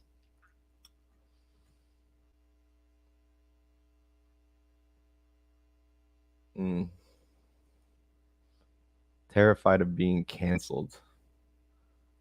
That is so like, it's such a control mechanism, isn't it? Fear of being canceled. It's very liberating when you just quit giving an ish, if you will. You know, it's really liberating when you don't care if they kill you anymore. I mean, you always will to some degree, but that's why you got to do it, Jimmy. You got to do it for us. Let's watch just a little bit of this. And that was the main part I wanted to see. No, it won't. No, it's not going to do it. I think of my mom making me brownies and then being like, Mom, did you vote for Trump? Well, I did. I don't know if I should say that who told me this, but someone very close to me. When Trump won, very, very close to me. Very sweet lady. Very close to me. When Trump won in 2016, I called him on the phone, and this is a woman, keep that in mind, replied to me and said, at least that bitch didn't win. Now, is that person going to be easier for me to win over? I think so. I can relate to that. And don't try to call me a sexist because I voted for Jill Stein. So did my dad, who was on Based at Home, number 3, the irredeemable Israeli supporting MAGA fascist. Dad voted for Jill just because he didn't like the person in front of him who was voting for Hillary, and he didn't like the person in back of him that was voting for Trump. That's the depth of American politics. Yeah, we're in a dark period now, aren't we? The era of Dark Brandon. The only thing that can beat it is the shining light of MAGA communism.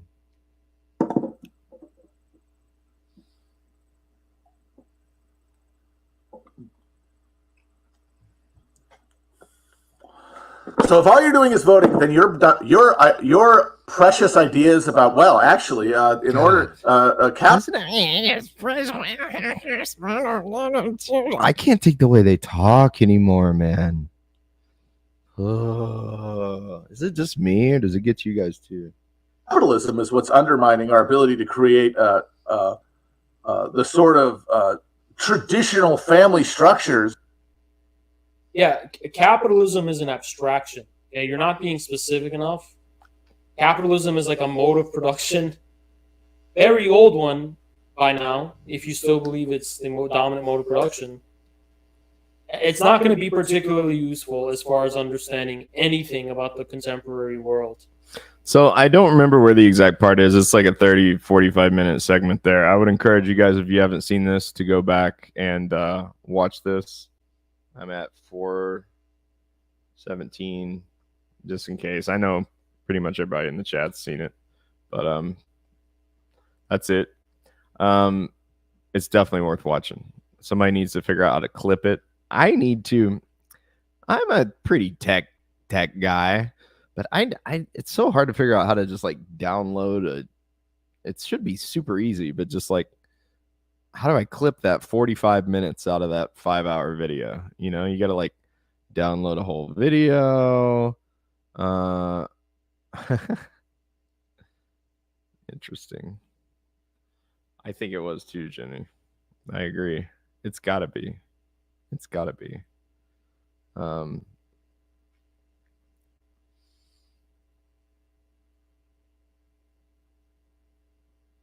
Why won't they cancel me already?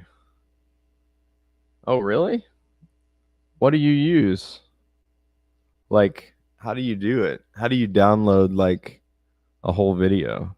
You know, like if I just wanted to download the 45 seconds there where where Haas is talking about Matt and put that up as a video, like what is the process to do that?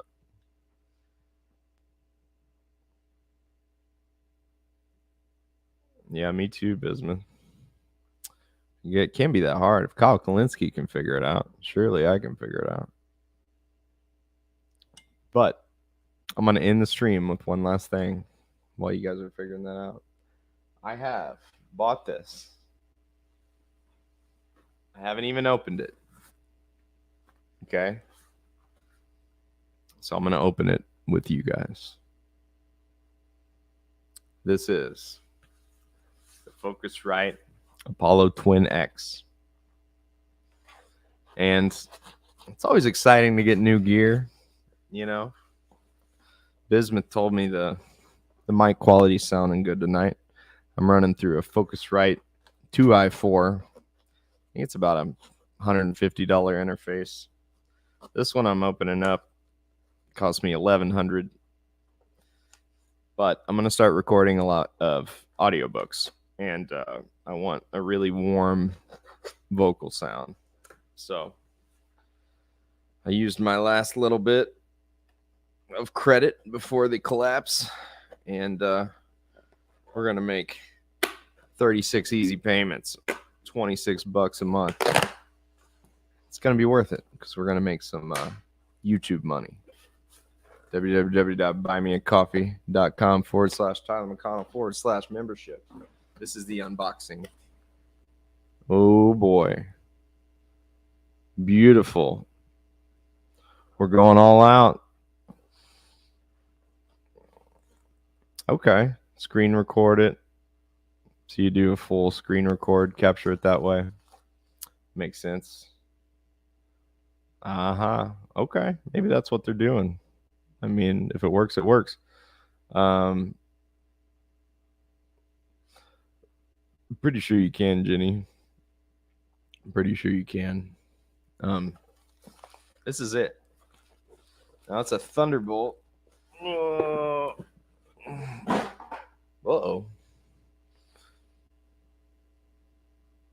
Thunderbolt. I'm on USB right now, and it's giving me a lot of fuzz feedback in the channel. And I'm hoping this will cut down on that. But I have an older Mac with the Thunderbolt 1 port. And the guy told me this would work just fine. But the cool thing I like about it is I also play guitar.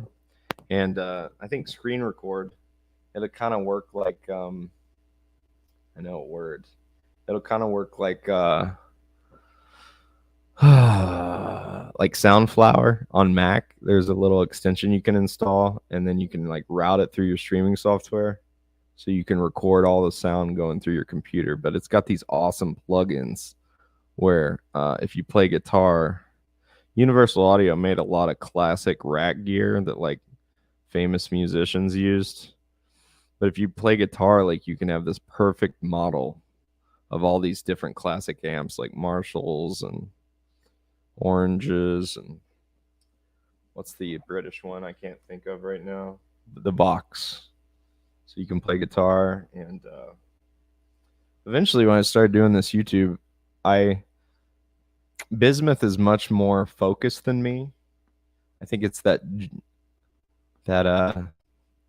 what was your Myers-Briggs, Bismuth? I know there was a T in there. I can't remember if you were a J or not though. But mine's just gonna be all over the place. It's like you're gonna watch me stream politics, you're gonna watch me play with my kids, you're gonna watch me do random shorts, and I don't really care. And I hope you don't either, because I'm just building the channel to spread the big commie cause, you know. I'm gonna do some Ableton music making streams. I really want to do a podcast with my dad, but I know my dad and he would get me canceled so fast. I love him. The TP. There you go. I bought my wife a wonderful Fender with a tax return. It was about $1,500, and I think we keep it in the box. I got this one that's hanging out over here though. See if it's in tune. It's not. We call this Molly's guitar. You can tell. The G chord. I think this was my My dad's childhood guitar from the 50s, 60s. It's not gonna be in tuning. It sounds even worse. But I gotta get that all fixed up. Okay, so picking this off here, and I'm gonna try on stream. You guys don't have to hang out. I had to go get my girls from the football game. Cool, man. It's fun just hanging out with you guys on the stream. I'm real anal about this stuff. I'm like picking the sticker off really careful in case I decide to take it back. I kind of think it won't be the boost in audio quality that I want, but it can expand to way more channels, and I know I'm going to fall in love with these effects. But my Thunderbolt port's kind of janky, so I was thinking on stream I'd plug it in and then switch from one input to the other and see if it sounds much better. You guys can tell me. But I don't know if that'll work or not. Cool. Getting started. I don't know if it's plug and play. Man, this is a serious piece of... It is probably like 5 pounds. The cool thing about this, though, is all the effects... It has 2 CPU chips in this, and you can pump a bunch of effects through this without melting your CPU because all the instrument effects are done. All the preamps and compressors and all that are done in this. Yeah, it should have all that in this. Bismuth Universal Audio is known for, see, it comes with all these built-in... Can't really see it, but oh, I can't. Where's my camera? Yeah, it does all those digitally, and then they run in here. So we'll see if it works. They gave me a cable, some adapters. There's my Thunderbolt cable. I gotta get that and an adapter. Here's my Thunderbolt 3 to 2 adapter. I need that for my old MacBook Pro. I'm on a 2012 MacBook Pro. Obama bought it for me when I went to Mizzou for grad school for journalism. And it was the best one you could get at the time. And, oh yeah, I'd really appreciate that, man. I really appreciate it. Yeah, yours always sound really good, buddy. Always sound really good. Wow.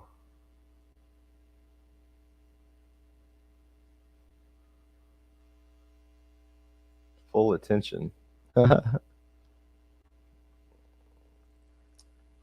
Very cool, Peter. I don't know what this is. Thunderbolt audio interface. You guys can kind of see what I'm doing here. I have no idea what's in this little box. But if I can get it set up. I had this in the box for like 2 days because I wanted to open it with you guys. It might be anticlimactic and not work at all. Or it might take me like too long to set it up, but I'm saving up for a camera. I'm starting to get addicted to this. And I'm starting to build it out, you know. But to me, if I'm just watching someone stream, the camera's nice. I think Hinkle really built up his following so much because he's got that LA slickness, man. It looks like he knows what he's doing. He's got a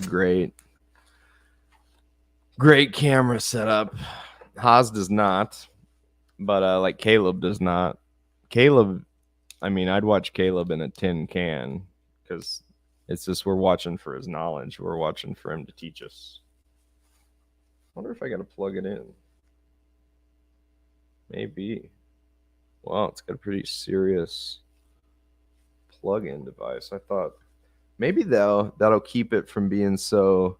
because because this Tascam is USB powered, and I wonder if because it's pulling so much power, that might be why I'm getting like feedback in my speakers. So maybe having it powered externally could be good. We'll see. Yeah, that quality, because you stop and take notice. You're like, whoa. AM radio. I love that guy.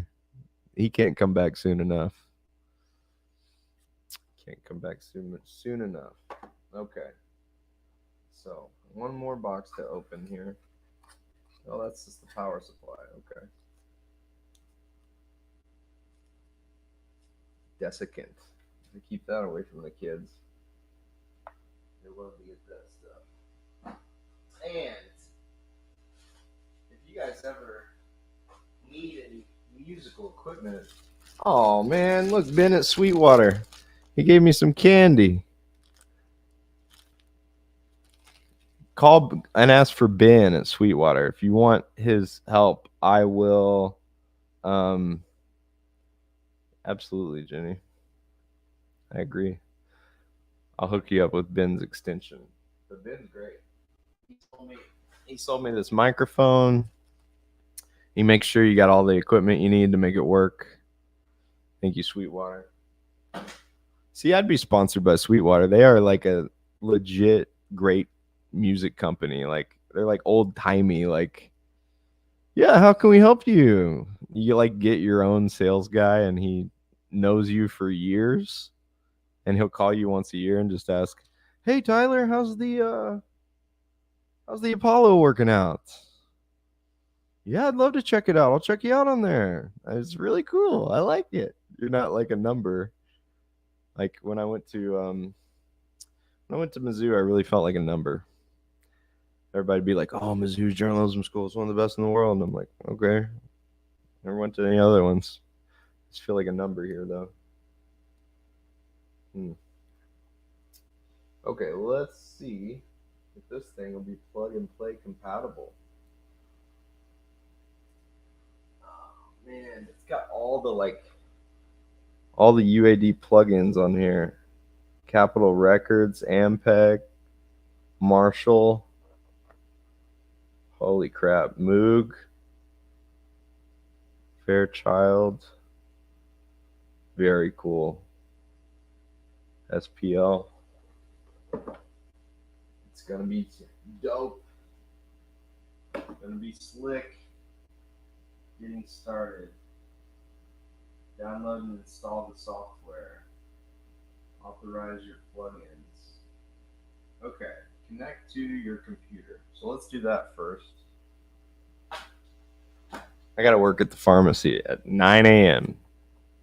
My second job from school teaching. But I was just working there to get some extra capital to trade crypto with, because I kind of proved that I can do it once, and I was going to re-up my account and do it again. But the way things are going, I'm needing every dollar just to buy birthday presents and food. I feel it's a certain like working class point of privilege to know what it's like to have your debit card declined. Then you're like, well, could I put $11 on this one and maybe $28 on this one? Yeah, I'm deep undercover, guys. Deep CIA. Okay. A Thunderbolt. This looks like Thunderbolt to Thunderbolt. Okay, okay. Very cool. So this is a 10 gigabyte a second cable. Thunderbolt to Thunderbolt. All right. Uh-oh. I'm not going to be able to take that off artfully. You got to rip it. Rip it, rip it, rip it. Okay, so I got that. And now I need to open the adapter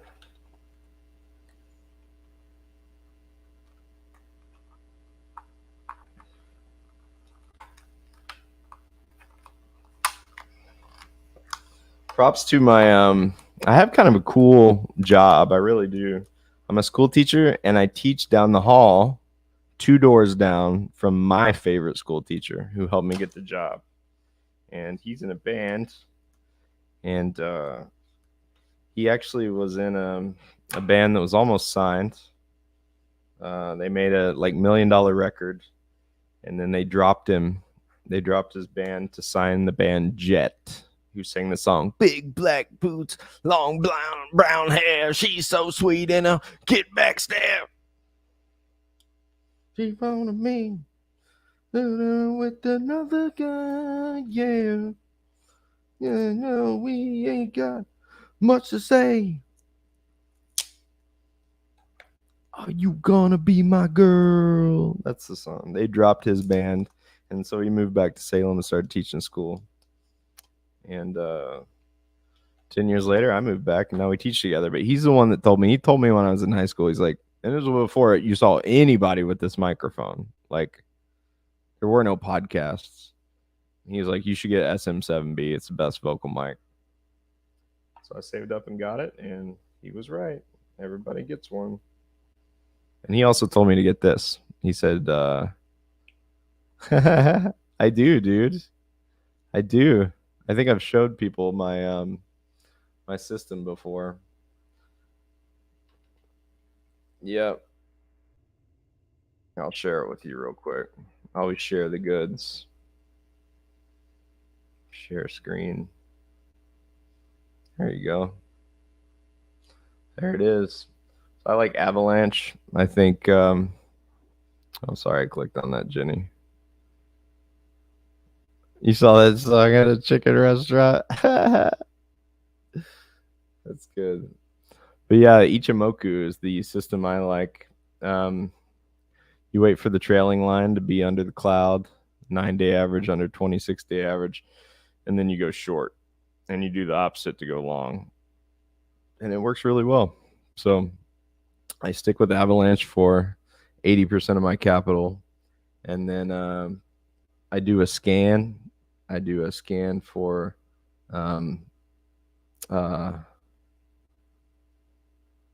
yeah. I tasted it, Peter. I hit this last swing perfectly, and I tried to move from one crypto to another because you couldn't short Avalanche at the time, and but yeah, it's still gonna go. It's the last hurrah of capitalism. What did Marx say? They will exhaust every means of the present system before they move on to the next one. They've still got a lot of air to blow in this bubble. I think it'll go down a lot more, but luckily I've learned how to short since then. This is my speculative thing. With 20% of my capital, I like to turn on the average directional movement indicator. I don't know if you trade a system, Peter, or if you just buy and hold, but directional movement, average directional index. And that's how fast the market's moving in a particular direction. And then, so I've got my scan set up to where it only shows me breakouts on the Ichimoku. So it's like the filters are like price is above the cloud. The 9-day average is above the 26-day. And then I rate them by the ADX. So I pick whichever one's moving the fastest. And I did pretty good on this one, Guild of the Guardians. I got in right at that purple line. So I'm doing okay. You just always set your 10% stop loss. That's how you do it. Anyway, enough of that. Let's go back to setting up this beast. I'm really low on space here. There's the adapter. Plug it in. I'm going to move the old keyboard out of the way for a second here. Put it up here. We'll put the Apollo right here. Then I'm going to try. You guys, I'm looking at this through a Thunderbolt monitor. Apple doesn't make them anymore, but when they work great. There should be a Thunderbolt port in the back here.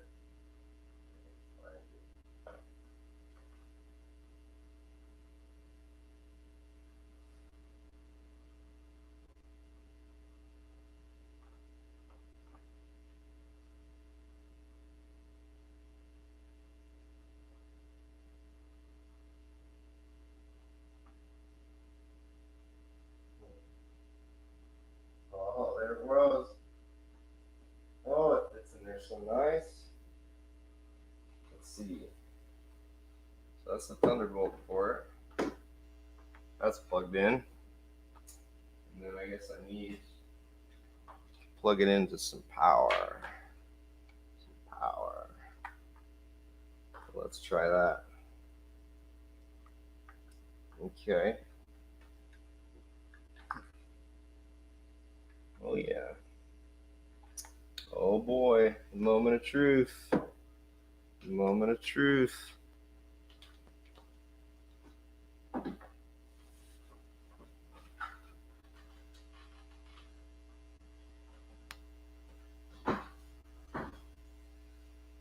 If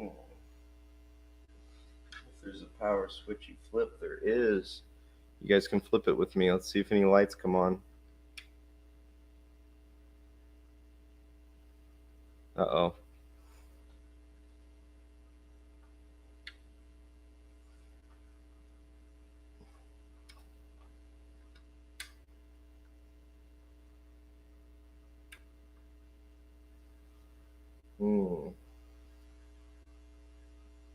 I hope this is not an anticlimactic event.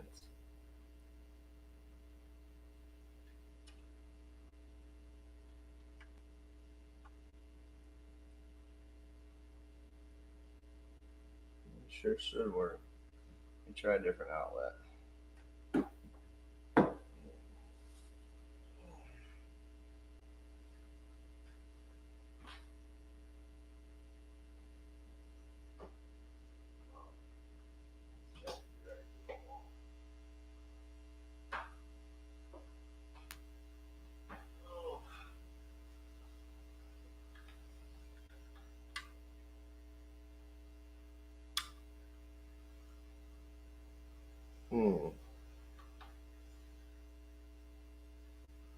Maybe I gotta put the software on it for it to come on.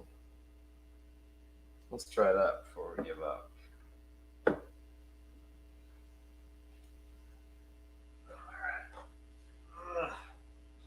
I can't believe there's 6 people here. That's crazy. Download and install the UAD software. Okay. So we need to go to UAD, www.uaudio.com/. All right. Create an account.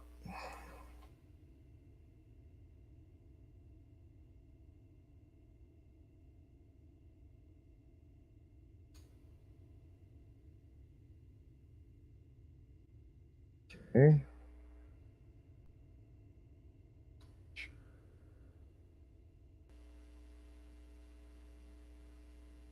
Register your device. I believe I will. Let's see. I have an Apollo Twin X Thunderbolt. Apollo Twin X Thunderbolt. That's it. Click that. Begin. Connect your Apollo Twin. Connect a Thunderbolt 3 cable sold separately between Apollo Twin and your computer. Then connect the included power supply to an AC outlet and Apollo Twin X. Finally, power on Apollo Twin X with the rear panel switch. Now you're ready for software setup. It looks like I did that. Align the power cable barrel tabs with the tab slots on the power input jack. Okay. Barrel slots. Well, that is high tech. Okay.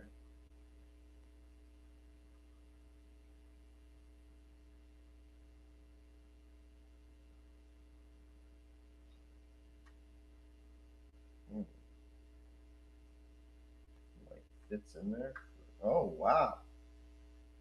Oh, boy, that is serious. Oh my goodness. Oh my goodness. It's making lights. Wow.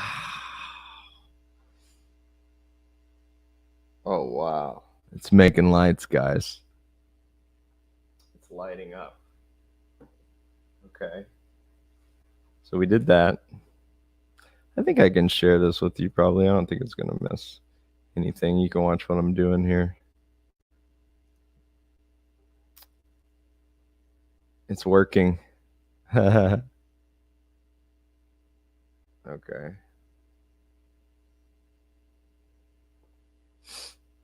Well, let's see. Download for Mac. Okay. Download the Powered Plugins installer. Luna is a free recording application for Thunderbolt Apollo owners. Get Luna plus UAD for Mac OS. I guess I do probably want to do that. Okay. Hopefully it downloads pretty fast. Ooh. It's kind of a big file. Let's see if this is a big file. Oh, they're both big files. Well,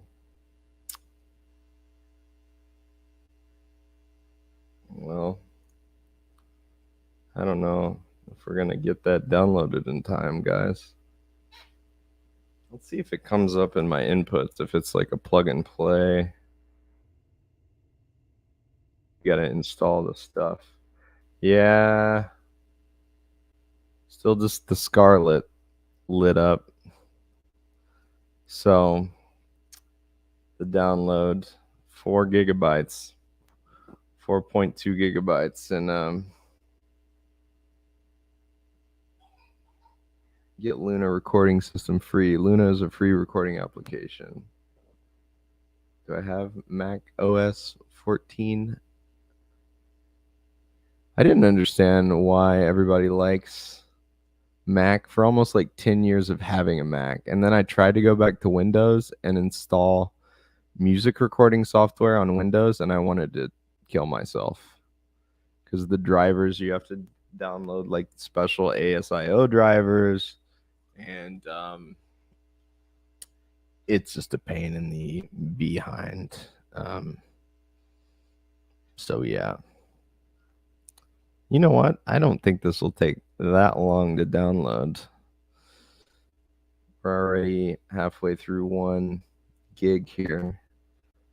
I'm just going to see.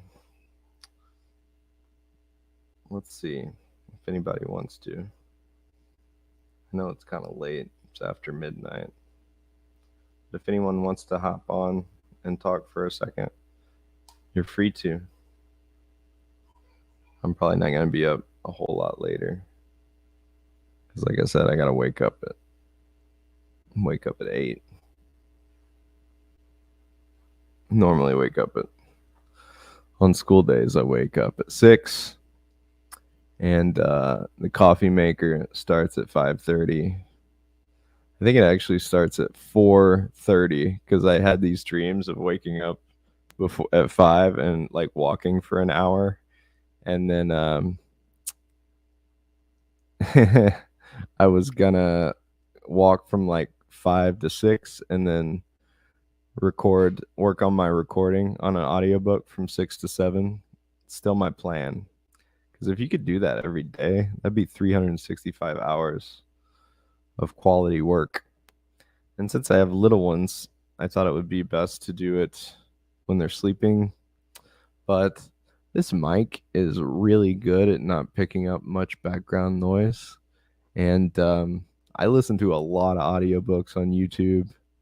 And I think it's kind of endearing when they like mess up a word, or you can hear a bird chirp in the background. It just lets you know people are real, you know. People are real. I don't know. I do too. Amen.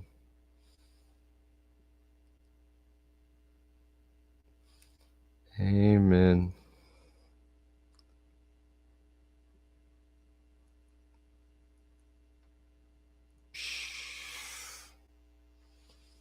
funny. There's more people just like hanging out here than when I was reading the book. Oh man, you did it. You did it, Peter. Wow. Ada had a huge run up, didn't it? Unbelievable. Ada at 3 cents after the 2018 crash. I remember that, man. I was there. I've been trading since December 2015.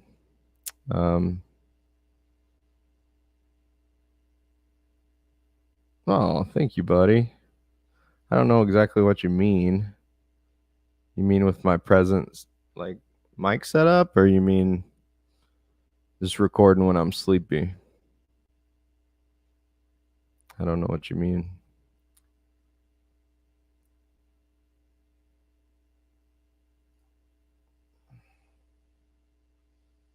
It's about half of the download's about halfway done. I'm gonna stick it out. I'll give it a few minutes and let it go. I think eventually I gotta switch. I'm gonna have to upgrade this computer eventually, and I don't know exactly how Streamlabs works, but OBS seems very cool. At least for I had this idea where I want to teach myself a software.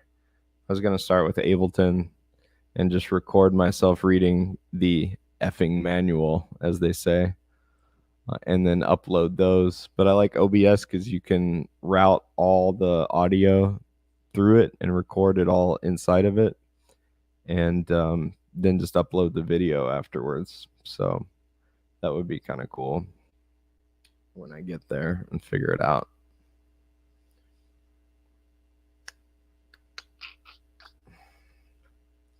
Let's look at some more of this. Did Haas stream tonight? I missed it. I missed it if he did.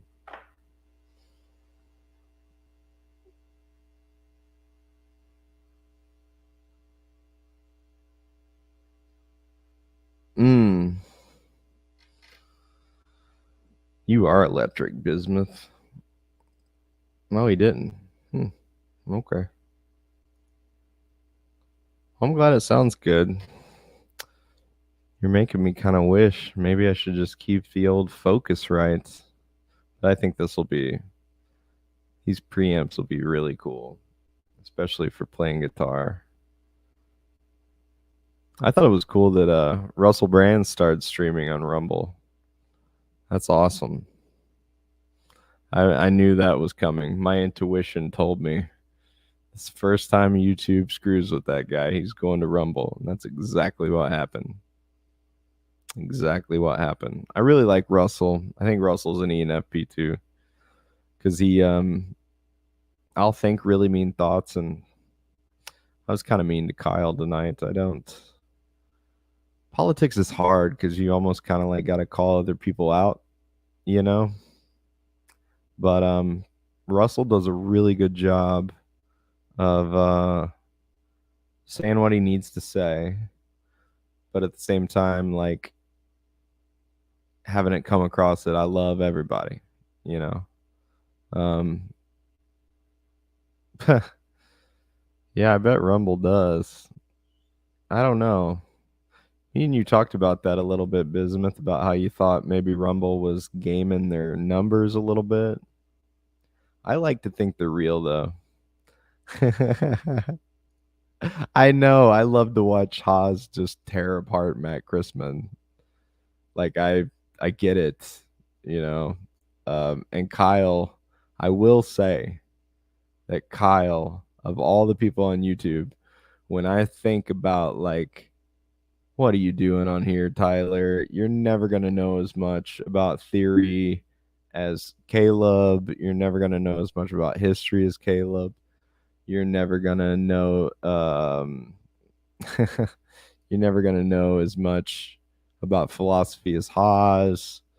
You know, what are you doing? And then it just reminds me that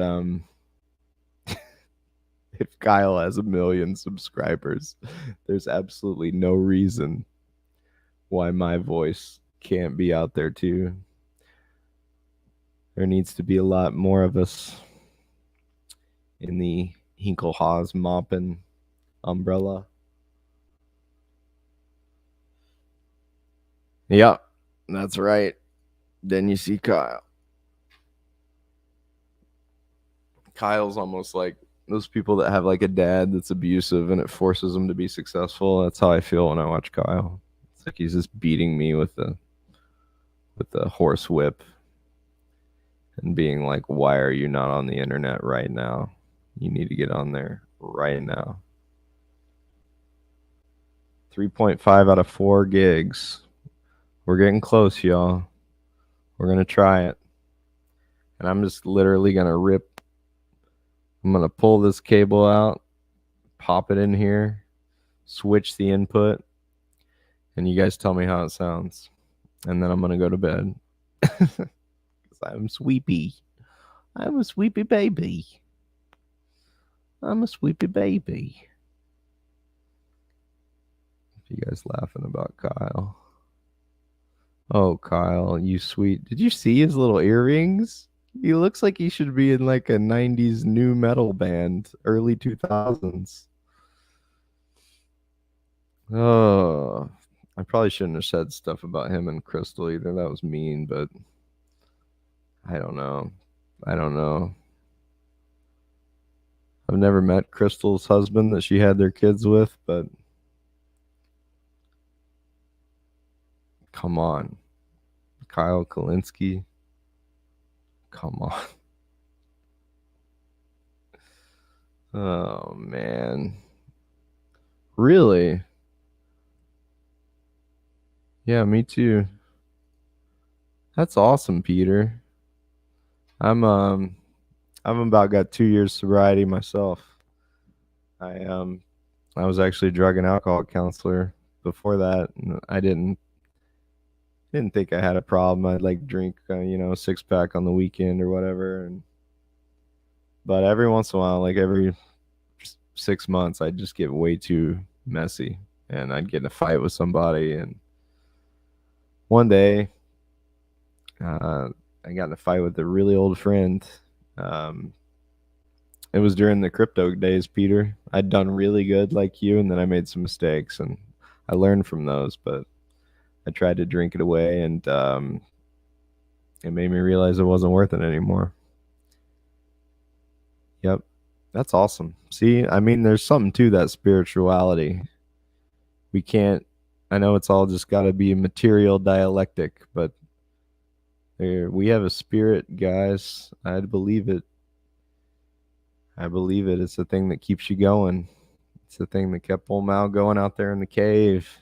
It's the thing that told Shay and Fidel you can get on the grandma with 12 dudes and make it happen. Okay. I think I shouldn't laugh at that.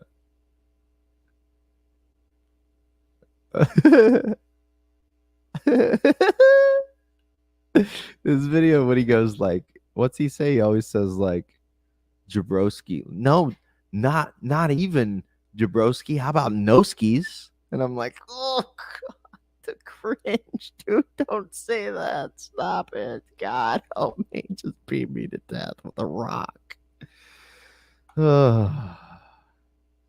That's one of my funny moments. I got in an argument once. I wrote this article about Kim Kardashian, and I'd put it on Facebook, and someone said it was sexist.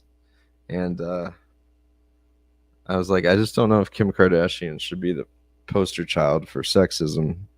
But one of my friends' wives sent me a book, and it was on feminism written by a man. And you start reading the book, and on like page 2, they're beating women's heads in with rocks. And I was like, okay, this is a little much. I don't think I'm going to do that. Okay, let's see. UAD Mac package. Let's try that. UAD. Let's try to install this. Okay. UAD software for Apollo. I have read me. Continue. I really don't like sending stuff to you. No, not if you ask me. All right, continue. I don't think I need the FireWire audio driver. I don't think so. Okay. 5 gig install. Okay. I gotta restart my computer. Oh man. To make it work?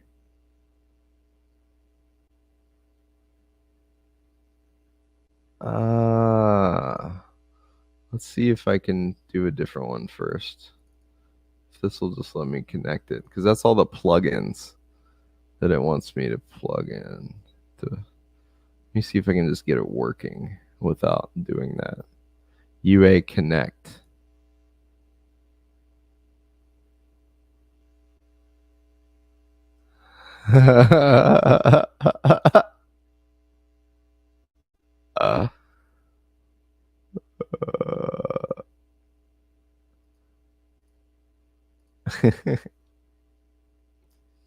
Okay. Wait, which one's this?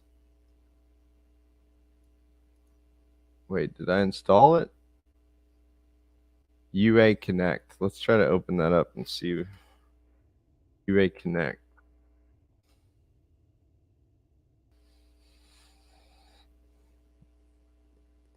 Verifying UA Connect. Yeah, I'm sure.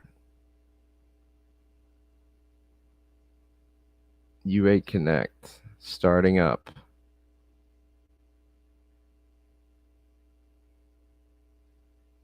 StreamYard, I love it for just getting started.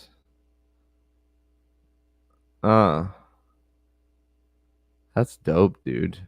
Getting sober saved you.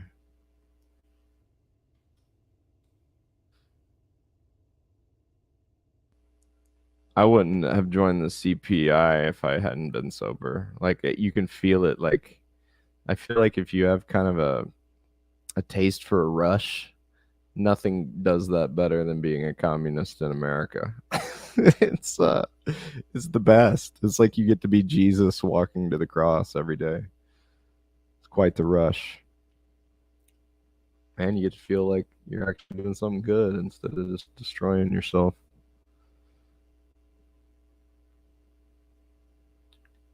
All right, something's loading, y'all. See if I can share it while I'm looking at. Probably not.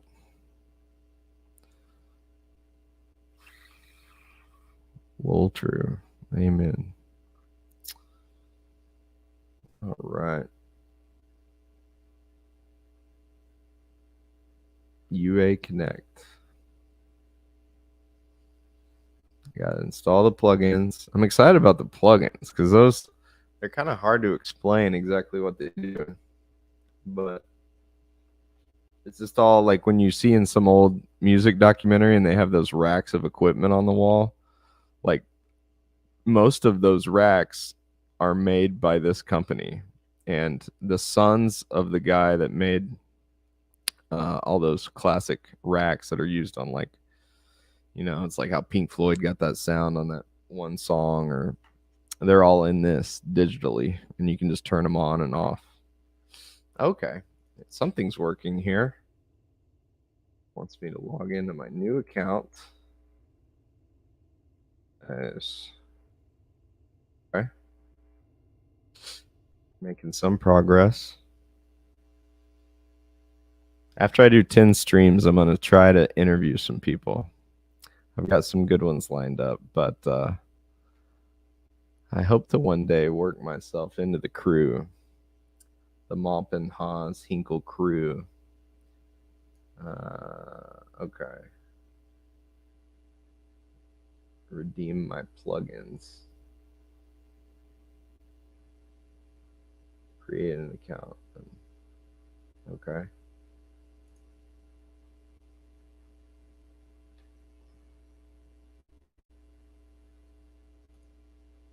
Searching for plugins. Da-da-da.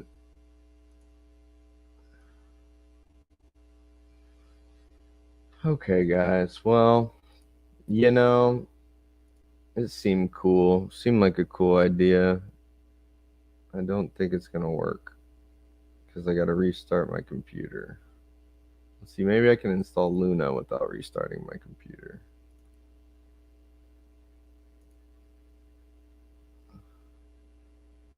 Luna is UAD's version of like Logic or Pro Tools. It's supposed to be really nice. Some professional people have tracked their entire records in Luna. I think the cool thing about it is all those effects that people love will all just like run right in the program. So, but I guess my last major purchase for this thing will be camera. Nice camera. I think it was a Canon Mark III that I was looking at. It was like $800. I save up for it. But mostly I'm a 35-year-old man with a wife and 2 kids, so we just need to I'd like to have my own place. Saving up for that. So check out the rack on that music video. That's funny. Oh boy. All right, Luna's halfway in.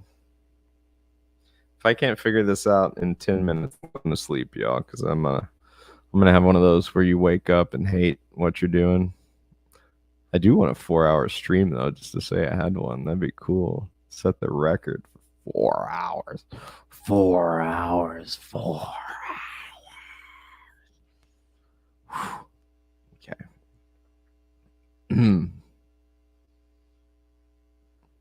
Luna recording system. Very cool. Very cool. I still am not good at file management.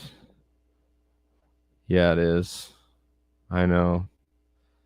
I know it hurt a little bit, Peter, because I was there you go. I was there, Peter. I was close, and there's a house in town. It's just my dream house, and I probably could have done it in that last swing. But maybe you could talk to me, Peter, because I grew up. It has to do with a mix of like my parents didn't make a whole lot growing up. I mean, I never knew we were poor until I got older, and then I was like, oh, huh. I guess we were. But my mom was really resourceful, and she always got me whatever I wanted for my birthday, and I never asked for a whole lot, just like a video game. Mario 3. I remember I got that on regular Nintendo. And I always had I never thought about it though. Like Super Nintendo existed, but I would just always have whatever the last system was because they could get it cheaper, and I never thought about it. I was just like, no, it's cool. It's the one I got. It's fun. But it was that and like a mix of being raised, I think, Southern Baptist and just kind of like glorifying poverty, Jesus and poverty. And that's why that Wallace Wattles book that I read on my channel meant a lot to me, because Wallace Wattles was a Christian socialist, and he also kind of just explodes that myth that Jesus was poor, or I mean, if he was the Son of God, you probably are poor by choice. It's not like, amen. Amen. The raccoon tail. I think Super Mario World's my favorite. I just like the art direction on that game. The colors are beautiful. Actually, I have a picture up here of Kanye West.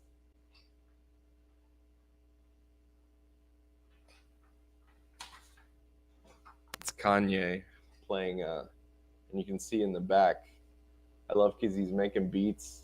He's got Logic Pro here on a keyboard, and he's making beats on the MPC 2000 XL. And there's Super Mario World right there. He's got Mario World. His brother's got a Nirvana shirt, and they got Super Mario World on. He's making the College Dropout. It just looks like such good times, man. Kim Kardashian's decades away. I love that guy. I love that interview he put out the other day where he's like, people say I have a mental illness. Maybe society has a mental illness. And I was like, that's exactly right, Kanye. If you make the college dropout, you don't have a mental illness. At least if you do, can I get some of it?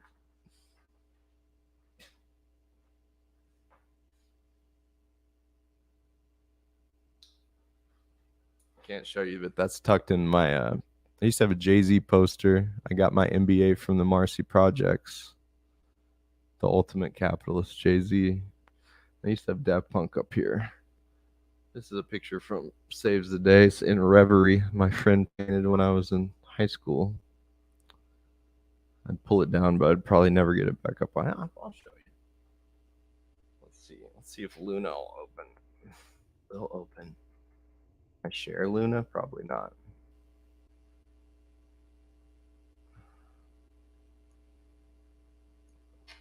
Let's see.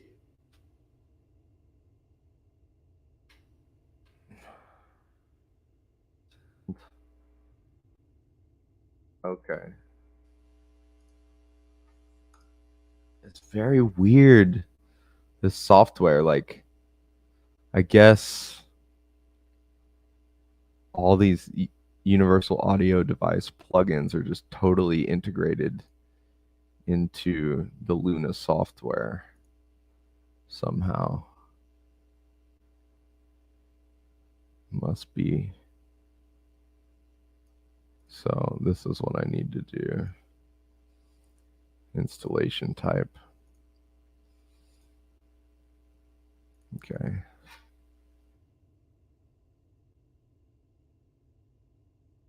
And I'm pretty excited. I hope this is worth it. I hope this is worth it. So excited to get a new piece of gear, but then you're like, it's one more thing that can go wrong. But I think I'll like it. I think it'll take this USB. There's just too much being powered through it, I feel like. And I already promised one of my, he's not even my student, but he's just a kid in school, in high school, that's like into music. Like he wears like a Sonic Youth shirt. Really nice kid, not pretentious at all. And I asked him, I said, hey man, do you have an audio interface? He's like, no, I've been looking at one. I thought about one. I go, I got it. I'm going to have an old Focusrite. I can give it to you. Really? How much you want for it? I go, nothing, man. I'm going to give it to you. About $200 probably. Maybe 100. You probably get one on eBay for 100, but I think I heard that from Bob Proctor, Robert Proctor. He wrote a book called You Were Born Rich, which is a fun book. And uh-oh.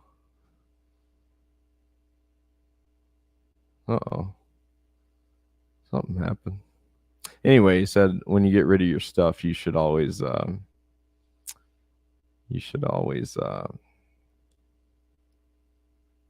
give it away.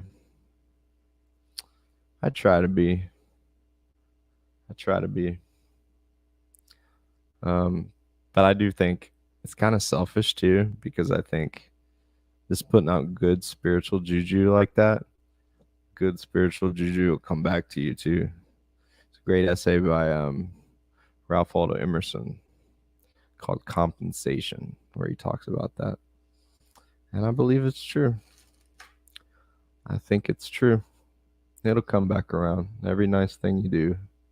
It might take, he talks about it like it might take years, might take decades. But he said it's a yin and yang, man. It's balance in the universe. It'll come around. It will. You gotta have faith. Let's see if this thing is that's dope. You got to. I think certain beliefs you just I think certain beliefs, yeah, they do. I went through that phase. I get why they thought that. I really do. I really like in Caleb's new book, he talks a little bit about that. He talks about, like, you know, I think it's easier if your parents are like Bismuth, your parents are liberals, so you kind of know, like, they're driven by compassion. You know, they're just trying to do the right thing. And then Caleb talks about conservatives are just driven by, like, trying to protect. And it's so much like for me, it's the people that raise me. You want me to hate the people that raised me? I'm not going to do it, man. They're good people. Install time remaining less than a minute.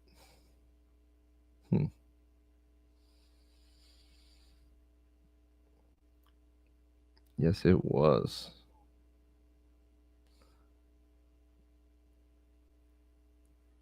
Can't believe. I know it's nothing compared to people that have like thousands of people, but it's still just crazy to me that I'm like hanging out in my house and there's 7 people watching me on the internet. And I love that it's you guys too. You guys are the cream of the crop. The cream of the crop. Action required after restart. To enable UAD operation, click allow within 30 minutes after restarting. Action is not required if UAD software was previously installed. Okay, well, I don't think I'm going to be able to switch from one to the other like I was hoping.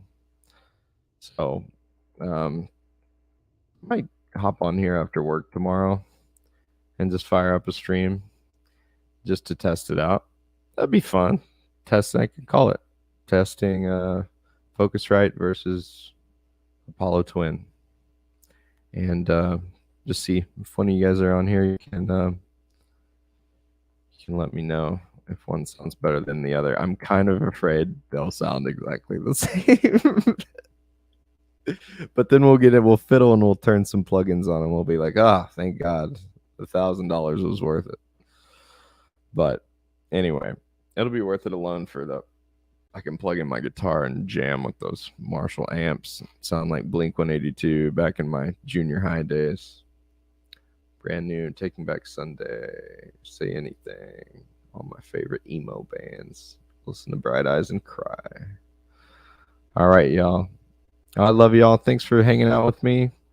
You make me feel like a rock star. I'm going to go to sleep. And, yeah. Very cool. Very cool, guys. Well, it's so cool I'm touched, man. I'm like really touched. I was really touched when I know we're all close to Caleb. When I met Caleb, and he just immediately made me feel so empowered, and he made me feel like I could do whatever he did. And he told me, he goes, my friend, I think if you want to, you can play a very large role in this movement. And it made me feel I wanted to be there with him, because if he can stick himself out there for it, I can too. And I always have that guy's back. I love him. I love you guys. Love Bismuth. Love Jenny. Love Peter. And I'll see y'all wherever I see you, if it's in hot. And I saw you in Jimmy's stream the other day. I think I saw Jenny there, and I saw Johnny Blaze. And one day when our good Lord returns, we'll be back in Caleb Mompin's stream. He would not like me saying that, but it's a joke, Caleb. I love you, buddy. And I love all you guys. And I will see you next time. Hearts to all. It has. Good night. Good night and good luck. Peace out, my friends. Love y'all.